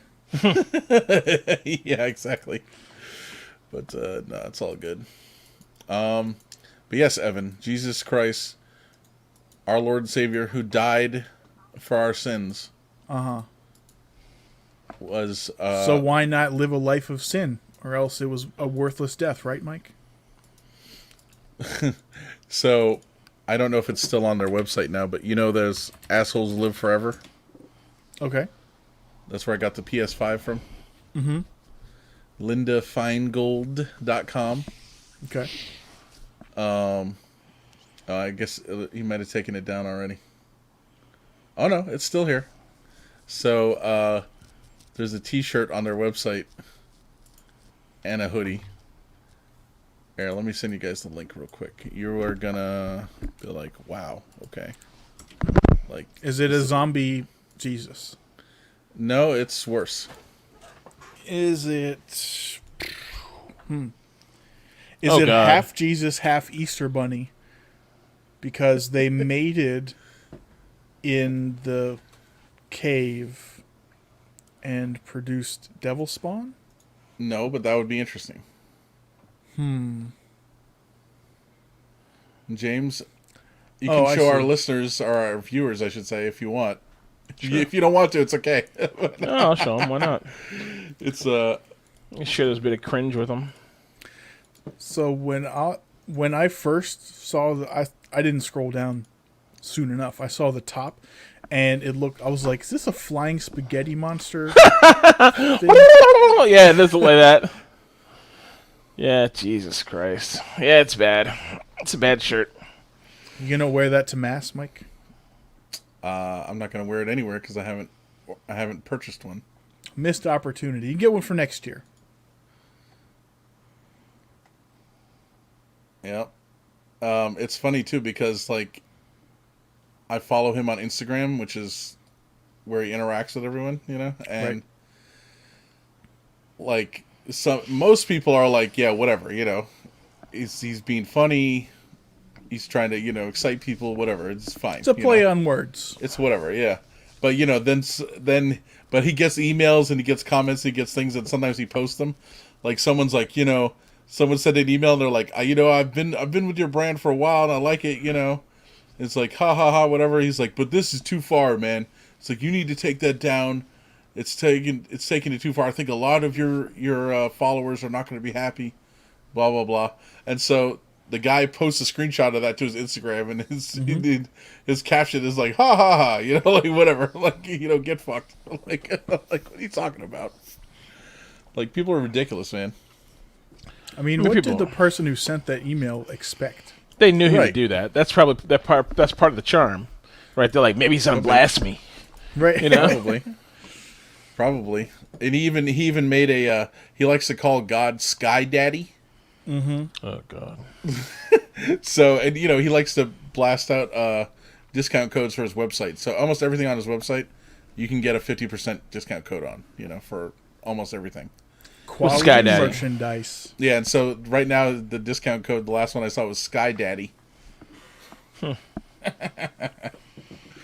Makes you think, even with the 50% discount, he's probably still making a good profit. So. Oh, of course. I'm sure he is. And, every day now still, sometimes multiple times a day, he's giving away a PlayStation 5 or an Xbox, whatever it's called.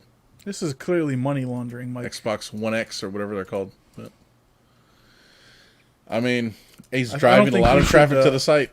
So I don't think you should associate yourself with this gentleman any longer. Look, Evan, I've spent hundreds of dollars with him. I've gotten a PS5, which may or may not be worth it. Right. So it may or may not be stolen. Unknown. And, no, but I honestly, I've only, probably since I got that, I've probably only purchased like one thing from him. So. Actually, I got something James might like. I got some bowls. Some bowls that are pretty nice. I threw away a bunch of stuff. I threw a bunch of lids away. Like I went one whole cabinet worth of like lids and tops, trash. And I gotta do another cabinet. Nice. Speaking of getting stuff, I got both of you a present that I need to mail. Oh no. They are identical, and I think you will both enjoy it. Nice. Is it a sex thing? I mean, I would be hard-pressed to deny the raw sexual power and appeal of this gift. But that's not its purpose. Okay. All right. Well, I'll let us be surprised then. That's fine. That's fine. All right. So Star Trek First Contact Day tomorrow. We'll have to keep an eye out on that. Maybe like 5 minutes of it would be cool. Live fast and prosper. Yes, exactly. It's a great episode, by the way, Evan. It's pretty good, yeah. Their costumes are so bad. Yeah, they're hilarious, dude. Yeah. Their things are like massive, like their fucking comm badges or whatever. Yeah. Oh, it's great. Yeah, that shit is great. All right, what else we got here? Invincible. So this is a... Oh, God. I just did something weird. This is a web series... Not a web series. This is a show on Netflix. Not Netflix. Amazon. It's on Amazon Prime right now. It's a comic book turned into a cartoon on Netflix. Jesus Christ. I'm a cracker. It's on Amazon Prime. Jesus fucking Christ. So... it's adult for sure. It's like The Boys but animated, but it's really, really good. Really good. I don't want to spoil it at all for you. It's about a father who's like a Superman, like an allegory to Superman, and his son who's coming into his powers, and their journey through the world that they live in, and it's fucking interesting as hell. It has 4 episodes right now up. And I'm sure I think it's going to be a whole season of it, so probably 7 more episodes. It's coming out 1 episode a week. The first 3 episodes are like 45 minutes long. The rest of them are half an hour long, so. And the character Mark Grayson has no relation to Robin from Batman and Robin? It's not at all connected to any comic book universe at all. Someone had speculated that there was a connection to like DC or something, but there's nothing. There's no connection to any comic book universe. Nothing. The main character is Omni-Man, which is like their Superman. He's a Viltrumite from another planet. Yeah, it's like, his son is half Viltrumite, so he has like some of his dad's powers. His wife is an Asian lady played by Sandra Oh, which I think is just fun because I've heard Sandra Oh did anything in a long time, except for Crazy Rich Asians, I think. And Yeah, Sandra Oh and Steven Yeun. yeah, and honestly, the show's just filled with fucking famous people. It's just a ton of famous people doing that show. It's kind of crazy, actually, how many famous people are on that show. See some Seth Rogen involvement in the executive producers. So. Yeah, Seth Rogen's Okay. and he's in the show a couple times. Cool. And yeah, he's a producer, so it's fun. It's fun to watch. You know, you wouldn't be doing yourself a disservice by going and either picking it up or downloading it or watching it on Amazon. It seems easy enough for me to do, so I will probably watch 1 or 2 episodes. Yeah. So Sandra Oh isn't on that doctor show anymore? I don't know what you're talking about. Grey's Anatomy. Dude, Isn't that long this show's gone? been long gone off the air for years. Why you're talking so much from the 90s?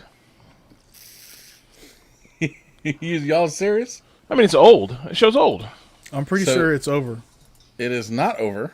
It is still on the air. 17 seasons. None of us going watch strong. Grey's Anatomy, Michael. None of us watch it. 17 seasons, and apparently Sandra Oh was on seasons 1 through 10. Do you watch it? Never.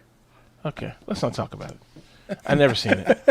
I'm just saying it's still on the air. I don't know how it's still I'm on the pretty air. sure too. it was canceled after season 15. There might be some discrepancy in that Wikipedia. Great. article I don't know you're how looking it's at. still going, but it's still going. Just so you guys know, it's still, Because women want to it's see a doctors juggernaut. fuck.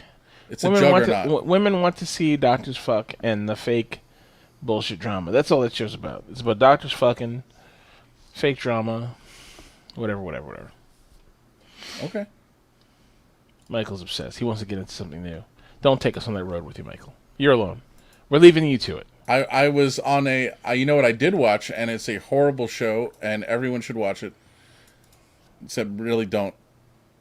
It's another doctor show with angels and shit called Saving Hope. Oh, God. And it's set at a hospital in Canada. I forget if Michael Shanks is in it. Evan's Well, like, I hold like up, Michael hold Shanks. up, hold up. Yeah, Michael's like, wait. Michael Shanks is in it? Okay, hold on. Well, you know. Michael Shanks wandered off the fucking Stargate set into another place. Yeah. They filmed him as he passed drunkenly through the fucking set. And they're like, Michael Shanks is in it, you know? And Evan, I just confirmed Michael Shanks is in the show. Yes. Okay. It's Hospital about in Canada. Is it a crossover with Northern Exposure? It is not, because it's not somewhere crazy. It's like like a regular city. It's not like out in the woods or whatever Northern Exposure is about. No Exposure is great. I'd love to see a reboot of that show as long as they honor it like they did Fargo. It's a great show. Northern Exposure is awesome.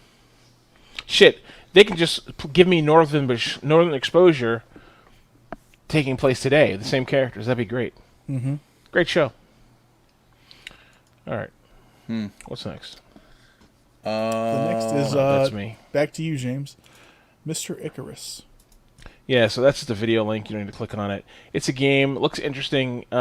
Icarus No Rescue. The cool thing about the video is the video is done in a documentary style. So it's to introduce you to the lore and the background story of the game, which the theme of the game is we found a planet 4 light years away. We're sending people there to terraform, but there's a problem with terraforming. We found some exotic particles that won't allow the terraforming to go through, so we can't. The planet's going to be uninhabitable, but we want to send prospectors down to get the exotics and bring them out, but because you're going there on a shoestring budget, you got to go there with nothing. So you go there and you just got a spacesuit. They send you down the planet, and you got to scrimp and save and find everything you need to find, and then grab up some exotics and then leave. And that's what it is. So it's kind of like it has the raid style of like a Tarkov, except it's a survival game where you go down to the planet, do some things, and then leave. So it looks interesting. You're like hunting around for oxygen, for coverage under the fucking lights or whatever. I mean, that's basically what the deal is. It looks cool. Not under lights, under the fucking like from a storm and that kind of thing. It looks kind of cool, so it's worth checking out. I mean, the game can be a game, but I want to see this miniseries. Yeah, I know the fucking. Yeah, I know, right? Yeah, the video. The video. It looks good. It looks really good. Yeah, the documentary looks like a documentary I'd want to see. So, I don't know. We'll see what happens. All right. There's a movie that actually came out that I've been meaning to watch, and I just haven't yet. That is actually probably very similar to this, called Prospect. Hmm. Came out in 2018. Okay. I'll make a note of that. Mike, please tell us about your new nighttime apparatus. Yes, so I've been seeing these ads on Instagram and or Facebook for a while for the Medcline shoulder relief sleep system. It's basically a crazy looking wedge pillow thing. It comes with a little tiny pillow and then also a big, I guess they're called body pillows, but it's like a tube. Mm-hmm. Tube shaped. I've been sleeping with it for only the last couple nights. Not bad. Not bad. It is. Does it even begin to live up to the hype? So the first video I linked to there is the official video from the company on how to get it set up and everything. Right. The second one is actually a video I found of some lady who bought it and she kind of like reviewed it, but she supposedly knows what she's talking about. Mm-hmm. Like she's like I was gonna say an orthodontist, not that. Sleep expert. Jesus Christ. Yes. Yeah, she's like a physical therapy something. I don't know. She's something. So what did she say though? She says she likes it. She said one thing is that it doesn't give enough support for your head. Like when you're laying on it, your head is still kind of like this, like leaned over a little too much. So it's better if you have another pillow on top of everything that they give you to just support your head a little more, so it's more lined up and straight. Yeah. With your trunk, as she puts And it. you didn't get yours, right? You haven't got yours yet? I said I've been sleeping with it for the last couple nights. Oh, okay. And what do you think? So far, so good. It takes some getting used to. Is it like a big mess? Is it like a pain? No, it's okay. Is it largeman friendly? After James has ordered his. I didn't order mine yet, but I mean, I thought you did. Okay. I want to get. I saw this and I was like, I'm waiting to see what Michael says because there's two versions. There's a big one that Michael was like, that's too big, and then there's the ladies one that Michael got. So, well, supposedly the one I have is just if you have shoulder pain or whatever. The other one is supposedly if you have like acid reflux. So it's like a steeper angle. They're probably both okay. I mean, it's whatever. I have acid reflux. Wait. I feel like you could achieve this by sleeping with an extra pillow under your rib cage. Yeah. I have a pillow. I have a pillow cube, which basically almost does this. I put my regular pillow and the pillow cube on top, and it does this. But the problem is, like, if you're sleeping with a person, I totally get the underarm thing. You don't know how many times I've been sleeping with a person and my arm is like falling asleep because I have one arm fished underneath them like this and they're laying on top of it. So it's like my whole arm is asleep past the elbow. Mm-hmm. Like that's why this is nice. And also when you have your arm under the pillow or something and it's like awkward, you're like, I don't know. I find myself shifting a lot. So I could see the value in this. You know what I mean? I'm interested in just because that arm canal underneath there. Yep. How do you sleep on it, Michael? With the arm through it, or what? Yeah, that's what I've been doing. Or do you do the pillow on? Have you tried both ways? The pillow on top, like they show, where your arm is like on the inside, like kind of coming out on the inside, or you gone through? I haven't done that. I always put it through. Okay. I gotta take some photos. And take some photos of yourself sleeping. Mom, come in here. Yeah. No, I definitely encourage you, James, to look at their setup video, which, I mean, it's what you think it is, but it's informative. And then this lady's review is pretty good, but also just in YouTube, type in like sleep pillow or shoulder relief pillow or whatever, because I found another lady doing a review of a whole bunch of different pillows, not including this one though. It wasn't on there, but like other options that are out there. That I was like, oh, maybe I should have done this before I spent $200 on this fucking thing. I mean, the pillow cube. I bought the pillow cube on a whim, and it's horrible. It's not horrible, but it's just like it's a square pillow. Right. Not worth you buying it. It was $50 or something. It was a big waste of money. I wouldn't buy it again. This thing I could totally see the use for though, and I love the fact that there's a lot of parts to it, so I could just like pull it apart and use this and not that. It has a thing that goes between your legs and shit like that, which is nice, man. Mm-hmm. Holding on to something is fucking nice at night.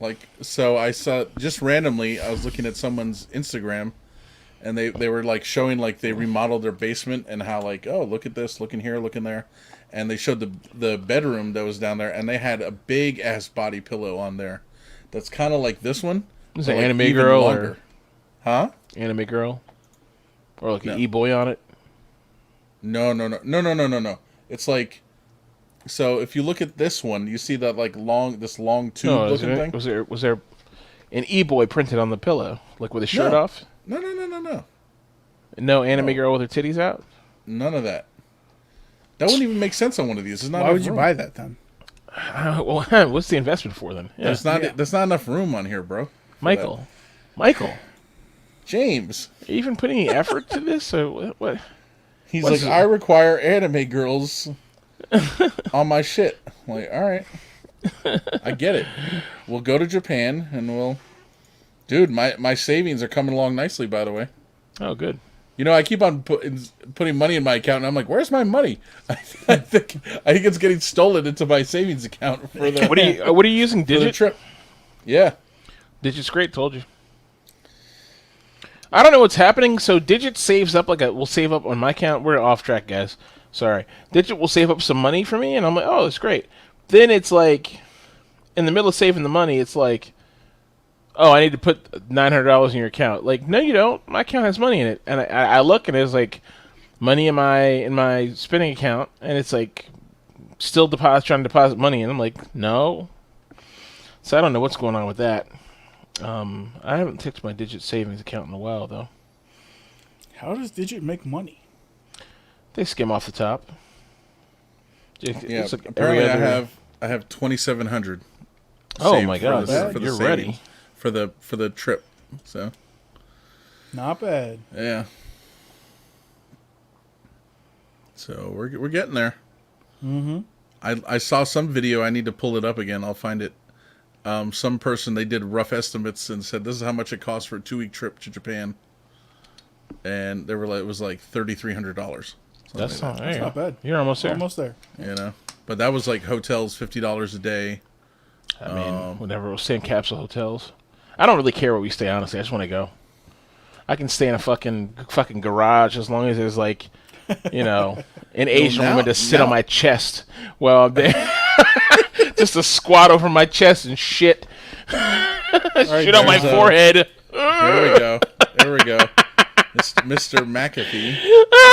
Well, as long as you don't eat it, I guess it's okay, right? Yeah, he eats it. Like, he's the savage for eating it. I just want it on my chest. Like Vicks, just rub it around. Yeah, just smear it around. So really opens up the nasal passages. Oh, I wonder. So we're always thinking like, and I'm still guilty of this. I'm still stuck in the old way of thinking, right? Mm-hmm. I'm like, you go somewhere, you get a hotel, blah blah, whatever, right? But now there's these options, right? Like what? Airbnb. Oh yeah, this absolutely. And that. Maybe it's cheaper. I don't know. Maybe it's better. Now I was looking. So in Kyoto, there's these places in Kyoto, the old school row houses. So Kyoto is like old Kyoto is known for its like beautiful olden homes, but they're all dilapidated. They're all falling apart. So it used to be designed as like store on the bottom, house on top, and now they're all falling apart. So now there's companies are buying them and restoring them, turning them back into homes. And so now a lot of them are Airbnbs or whatever. They're being used for this kind of thing, that kind of thing. They're hotels. So, there's lots of options. I mean, I think depending on, you just have to lay it out where you're gonna go, what you're gonna do. You're like, okay, we'll be in Kyoto a couple days, bang. We'll be here a couple days, bang. But it's all doable. You know. I'm not opposed to doing hostels, honestly, to doing some hostels for some days and just doing something nice 1 or 2 times in the trip, Mm-hmm. And right. I do want to stay at the Crazy Hotel at least one night. What crazy hotel is that? If not 2 nights. The one in that movie that I've never seen with Bill Murray. The Holiday Inn? Yeah, the Holiday Inn. No, he's at he's at a Hyatt Regency or something like that, isn't he? Yeah. Yeah, or a Radisson or something. It's nothing crazy. It's like that crazy hotel that's like every American hotel. No. It's something nice. It's something really nice. So have you It's guys like the heard Tokyo of the Red Roof Inn? Yeah, exactly. James he's at the Motel 6 in Tokyo. Like no. He's at something like a really nice like the blah blah park hotel in Tokyo. What's the name of the movie? Evan? I don't know. I'm sure I've never seen it. Lost in Translation? Yeah. Sounds familiar. It's That's with my other Hollywood wife. Park Hyatt Tokyo, I told you. Park Hyatt Tokyo. Hyatt. Simple. Hyatts no big are deal. nice. No big deal, Michael. Especially if they're in Tokyo. Just get yourself a nice reservation at an onsen. You're fine. Park Hyatt Hotel. Yeah, it's a 5-star hotel. So, yeah, and you stay in the crazy suite, you're gonna pay. I probably won't do that. It's a little much, but yeah, no, this is a nice place, guys. Mm-hmm. No more your nonsense. You got to take your shoes off when you go in. Exactly. Top luxury hotel located in the heart of Shinjuku. Yeah. There you go. Apparently all of Japan is like that, right? All of it's actually nice. Probably. Who would have guessed? All of it's nice, and you got to take your shoes off everywhere. Who would have thunk it? Yeah. Yeah. Sure. They the whole place is a big foot fetish. It's true. They want to see those thin and wigglies. Oh, I thought he meant like like Godzilla, like Bigfoot Godzilla. Oh. Let's see. Let's say I want to go there on June 25th. The hottest time of the year. Yep. Yeah. And I'm going to check out Monday. All right, so I'm there all weekend. 1 room, 1 guest. Weekend is also peak pricing. It is. I know. So I want to see how much it costs. Mm-hmm. Let's see. Okay. $1,900. I don't know the prices in Divide by Japanese. 100. Just take off the last 2 numbers. Let's see. 2. Yen for the win. So $284 A night? for that's their most basic room. Quite pricey. 1 king bed. 45 square meter room Oh god. with do some conversion. offers a work area with high-speed internet, walk-in closet, deep soaking tub, and 1 king bed with Egyptian cotton linens. How much is it? $284 That's nothing. for 1 night. That's nothing. That's great. You know how much it costs to stay in Baltimore on the waterfront? $515. What? In Baltimore, Maryland. Gross. Exactly. So you're talking about, Michael said, it's the best hotel in town. They're going to wax your balls when you get there. It's going to be wonderful. Bill Murray, he still lives there. Look, just relax, okay? Well, look, I'm scrolling down. There's more options. I'm sure they have like a fucking presidential suite or some shit like that. Yeah, like here's the Park Suite King for, more than double the price. Okay, so double the price. So I guess that's almost $600 a night. Then here's one, the Governor's Suite. Here's another one, the Diplomat Suite King. There's a piano in there. I expect all that. I expect all that to be really fucking expensive. That price. Oh my god. Let's see. Let's convert that to dollars. That's $2,550 for a night. So there you go. So yeah, just depends what you're looking for, man. How much to sleep on the street outside of this hotel? Here's one. Here's the presidential suite. 290 square meters, living and dining rooms, a kitchen, a library, a grand piano, and marble bath with rain shower, sauna, and spa tub. How And much? that price, Probably didn't say. It's like if So you- what's here? $7,000 a night. it's here. it's not that much. Yeah, $6,620 Well, per night. that's what So I there you go. expected. That's Yeah. what I think is like. No, what I but see, thought the whole place would so cost. even a basic one, $284 a night, right? If you stay there a week, that's that's gonna eat into your money. I mean, you're not gonna stay there a week though, unless you're fucking like crazy rich. Like nobody except for like some businessman from out of town is staying there for a week. You know, and even then, I doubt they're doing that. There's so many hotels in Tokyo, man. We're not gonna have a problem finding a place. Anyway, let's move on, man. Nobody cares about us. Our Tokyo trip that it'll probably never happen. Let's let's fucking go on. What else we got? Into the Yum updates. Who put Alma and Rocky in here? I did. Elaborate. So you guys may have heard, CentOS is no more. Yep. In fact, by the end of this year, 2021, CentOS will basically be discontinued. Unfortunate. At least CentOS 8. CentOS 7 is going to continue to get updates for another 3 years, I believe, roughly. So in response to that, 2 companies have stepped up and decided to make, once again, what CentOS was. A downstream version, or whatever you want to call it, of Red Hat.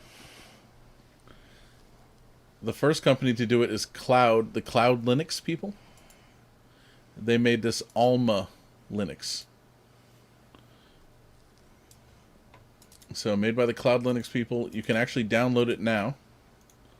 They have ISOs ready.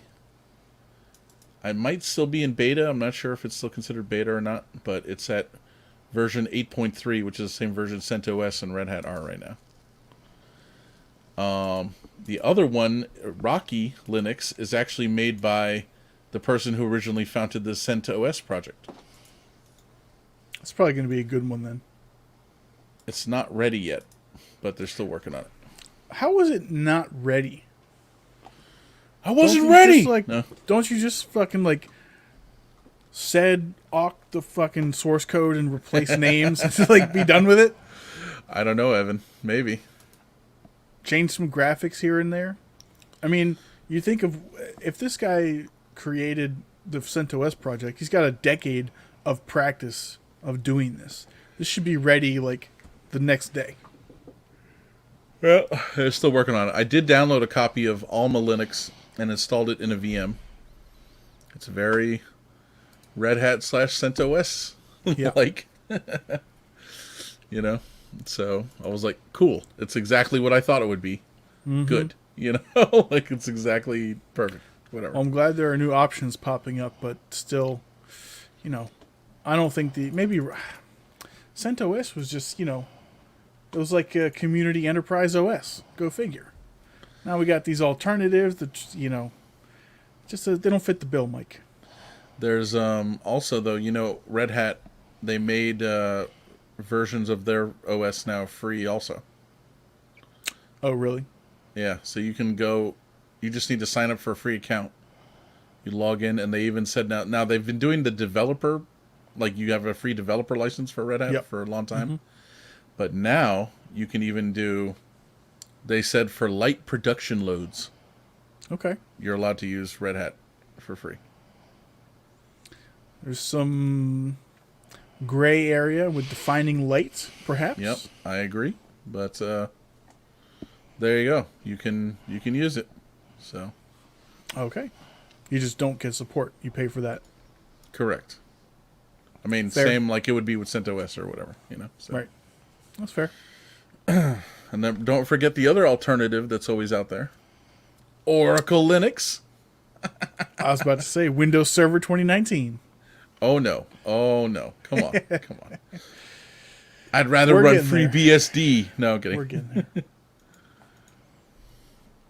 Yep. All right, well, So, good. That is a very valuable Yum update, Mike. I assumed it was food related, but I'm happy to see it's Linux related. I thought like Rocky would be like, new Rocky Road flavor, then Alma, some weird thing I've never heard of, some kind of berry perhaps. I think it's a girl we used to know, but Yeah, she's very smart, I seem to recall that. quiet, successful. Good for her. Mm-hmm. All right. Well, that's all I had for that. Very good. I see nothing in the extra section for any of us, so last chance to add something to the show before we head out of here. I will put this in. This is Wrath of Man. This movie trailer. It's Jason Statham at his most Jason Statham-ish. It's a revival of the classic Jason Statham bullshit, and it's great. The trailer looks great. Honestly, it's like it's playing some Transporter 5. Yeah, basically, but no, this time he's not a transporter, so like I think he's a bad guy and his son gets killed unrelated in a heist or something, but his son's not doing the heist, his son's just like there and his son gets killed, so he's like, "Oh shit." So then he pretends to be he gets a job working for the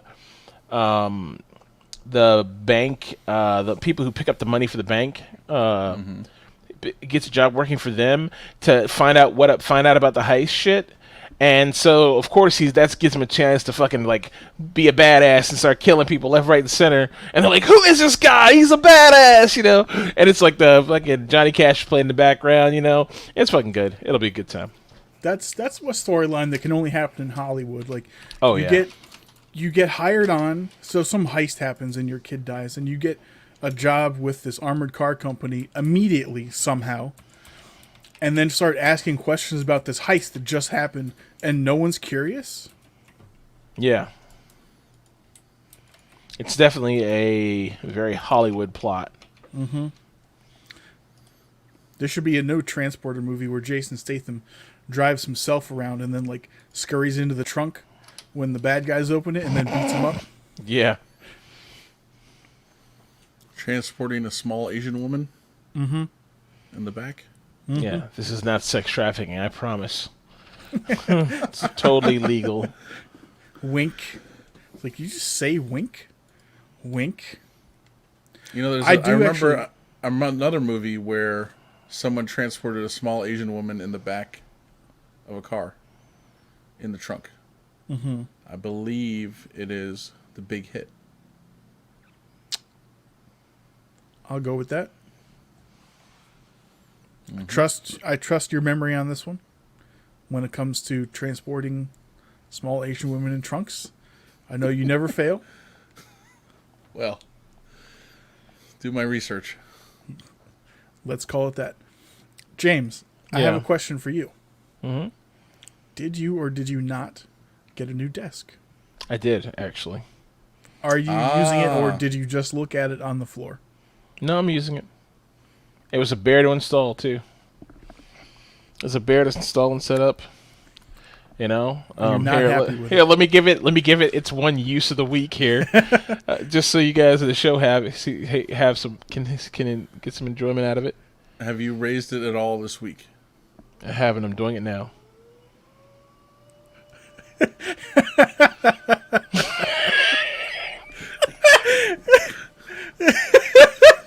There you go. Oh, that's good. And now it's He had coming to get back a down on standing its own. desk so Yeah. he could stand. You said it's coming back down on its own? Yeah, I Are the would. pneumatics already failing? No. I took it. So look, when I installed it, and Michael was like interested, right? I was like, "Don't get this. Don't do it. Don't do it to yourself." So when I bought it, I was like, "Okay, it'll be fun to have a standing desk. I'll stand." And I set it up, and it has this long pipe that connects the left and right sides. So there's a motor on this side and a bracket, this thing that connects the two brackets together. It's a big ass like gear shaft basically. It rotates so it all spins in sync, right? When I put it in and I didn't realize how it connected, and I turned it a little bit. A quarter turn. Fuck up. I fucked up.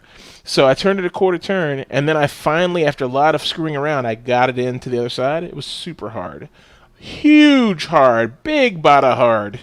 Okay? I get it in there, and then I turned it on for the first time. It's like... I was like, oh no! You know, it's like, oh my god, fucking hell! So I had to fuck with it and take it apart and all this kind of shit to get it right. This is definitely not for the stupid or poorly tooled. I barely got this thing together, and I have sort of the adequate amount of tools. I barely got it together. Also, the way it sits, it's a nice desk, no doubt. But the way it sits, everything on it is a little off-center. So there's a rack that you can buy that lets you hang your monitor, your desktop, underneath the thing. I didn't buy it, which I should have bought it. So the desktop would hang in its own little thing off to the left or right side of the desk. So I need to probably buy that, take everything apart again, hang the desktop underneath, and then move all my monitors over a little bit so they're in the center, because right now they're not in the center. Mm-hmm. You know? I'm going to ask you a question. I think I already know the answer.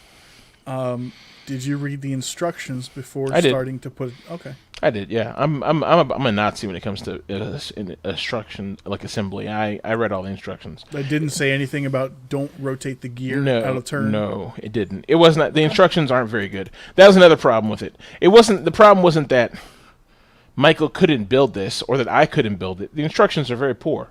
Mm-hmm. So, you know, unless you've built a million things, you know, and have all the tools and all the shit and kind of can like figure out, oh, this is a gear, this does, I mean, and the thing is, it's a zillion screws left over. When they ship you the fucking thing, it comes in 2 boxes. One box is just the desktop, and I thought, because you can go on Amazon and just buy the tabletop. So they send you just the tabletop, and then they send you just the legs, you know? And it confused me because I was initially going to only buy the legs and put my existing tabletops on top of it. But if I'd done that, it would have been way too shallow, so I didn't use that. I ended up not doing it. But so basically you have all these screws left over. You're like, what are these for? Well, they're for mounting the hardware, the fucking control system onto your own tabletop, or mounting your own tabletop onto these legs. Or mounting this tabletop onto other legs, you know? So they really do give you extra. Yeah, they give you a shit ton extra.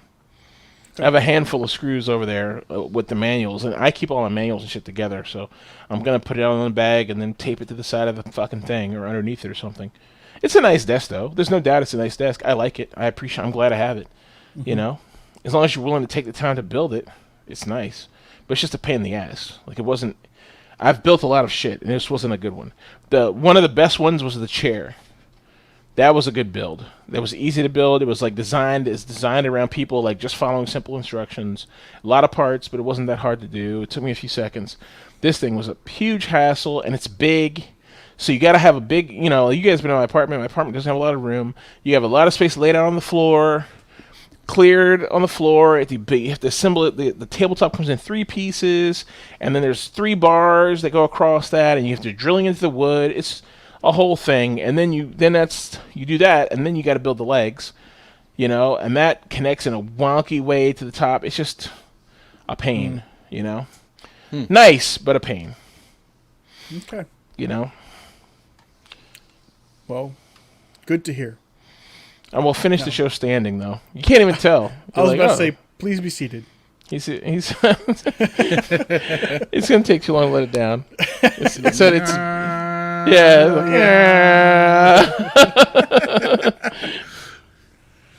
All right. It's looking great. I see, Mike, you added the IMDb link to the Prospect movie you were talking about, I believe. Yes, I did. And James put Jason Statham number 7 in there. So, good. I think that will conclude our show for this week. Thank you all for listening. Please check out our website, iopanelpodcast.com, where you can find all of our social media links and ways to contact us, including feedback at iopanelpodcast.com if you would like to email all of us collectively and directly. There are also links to support the podcast via Patreon and or Amazon affiliates, all available on our website. Once again, iopanelpodcast.com. Thank you for your time, and we'll talk to you next week.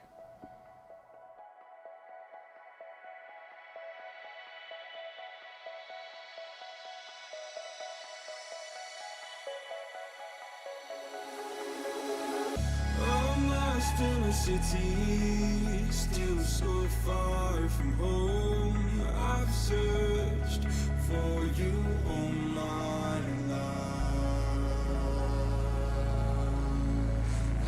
Cast out like a shadow, racing towards the light. I pray to see you one more time.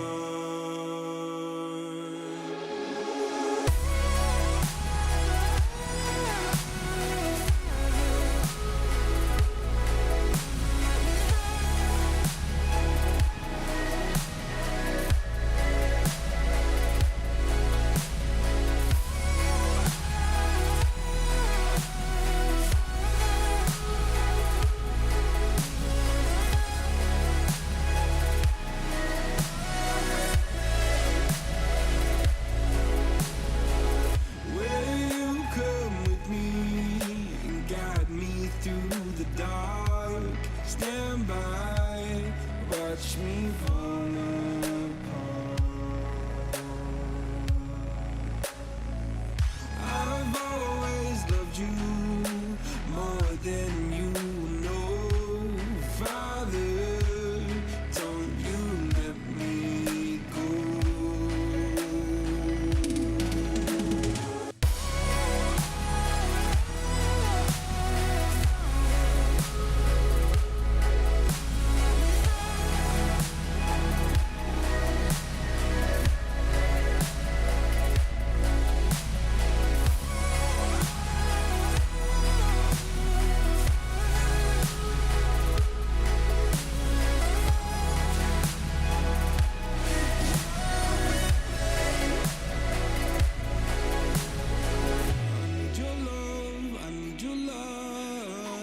City nights and satellites. When I'm old and losing sight, carry me home all through the night. I need your love, I need your light. Like city nights and satellites.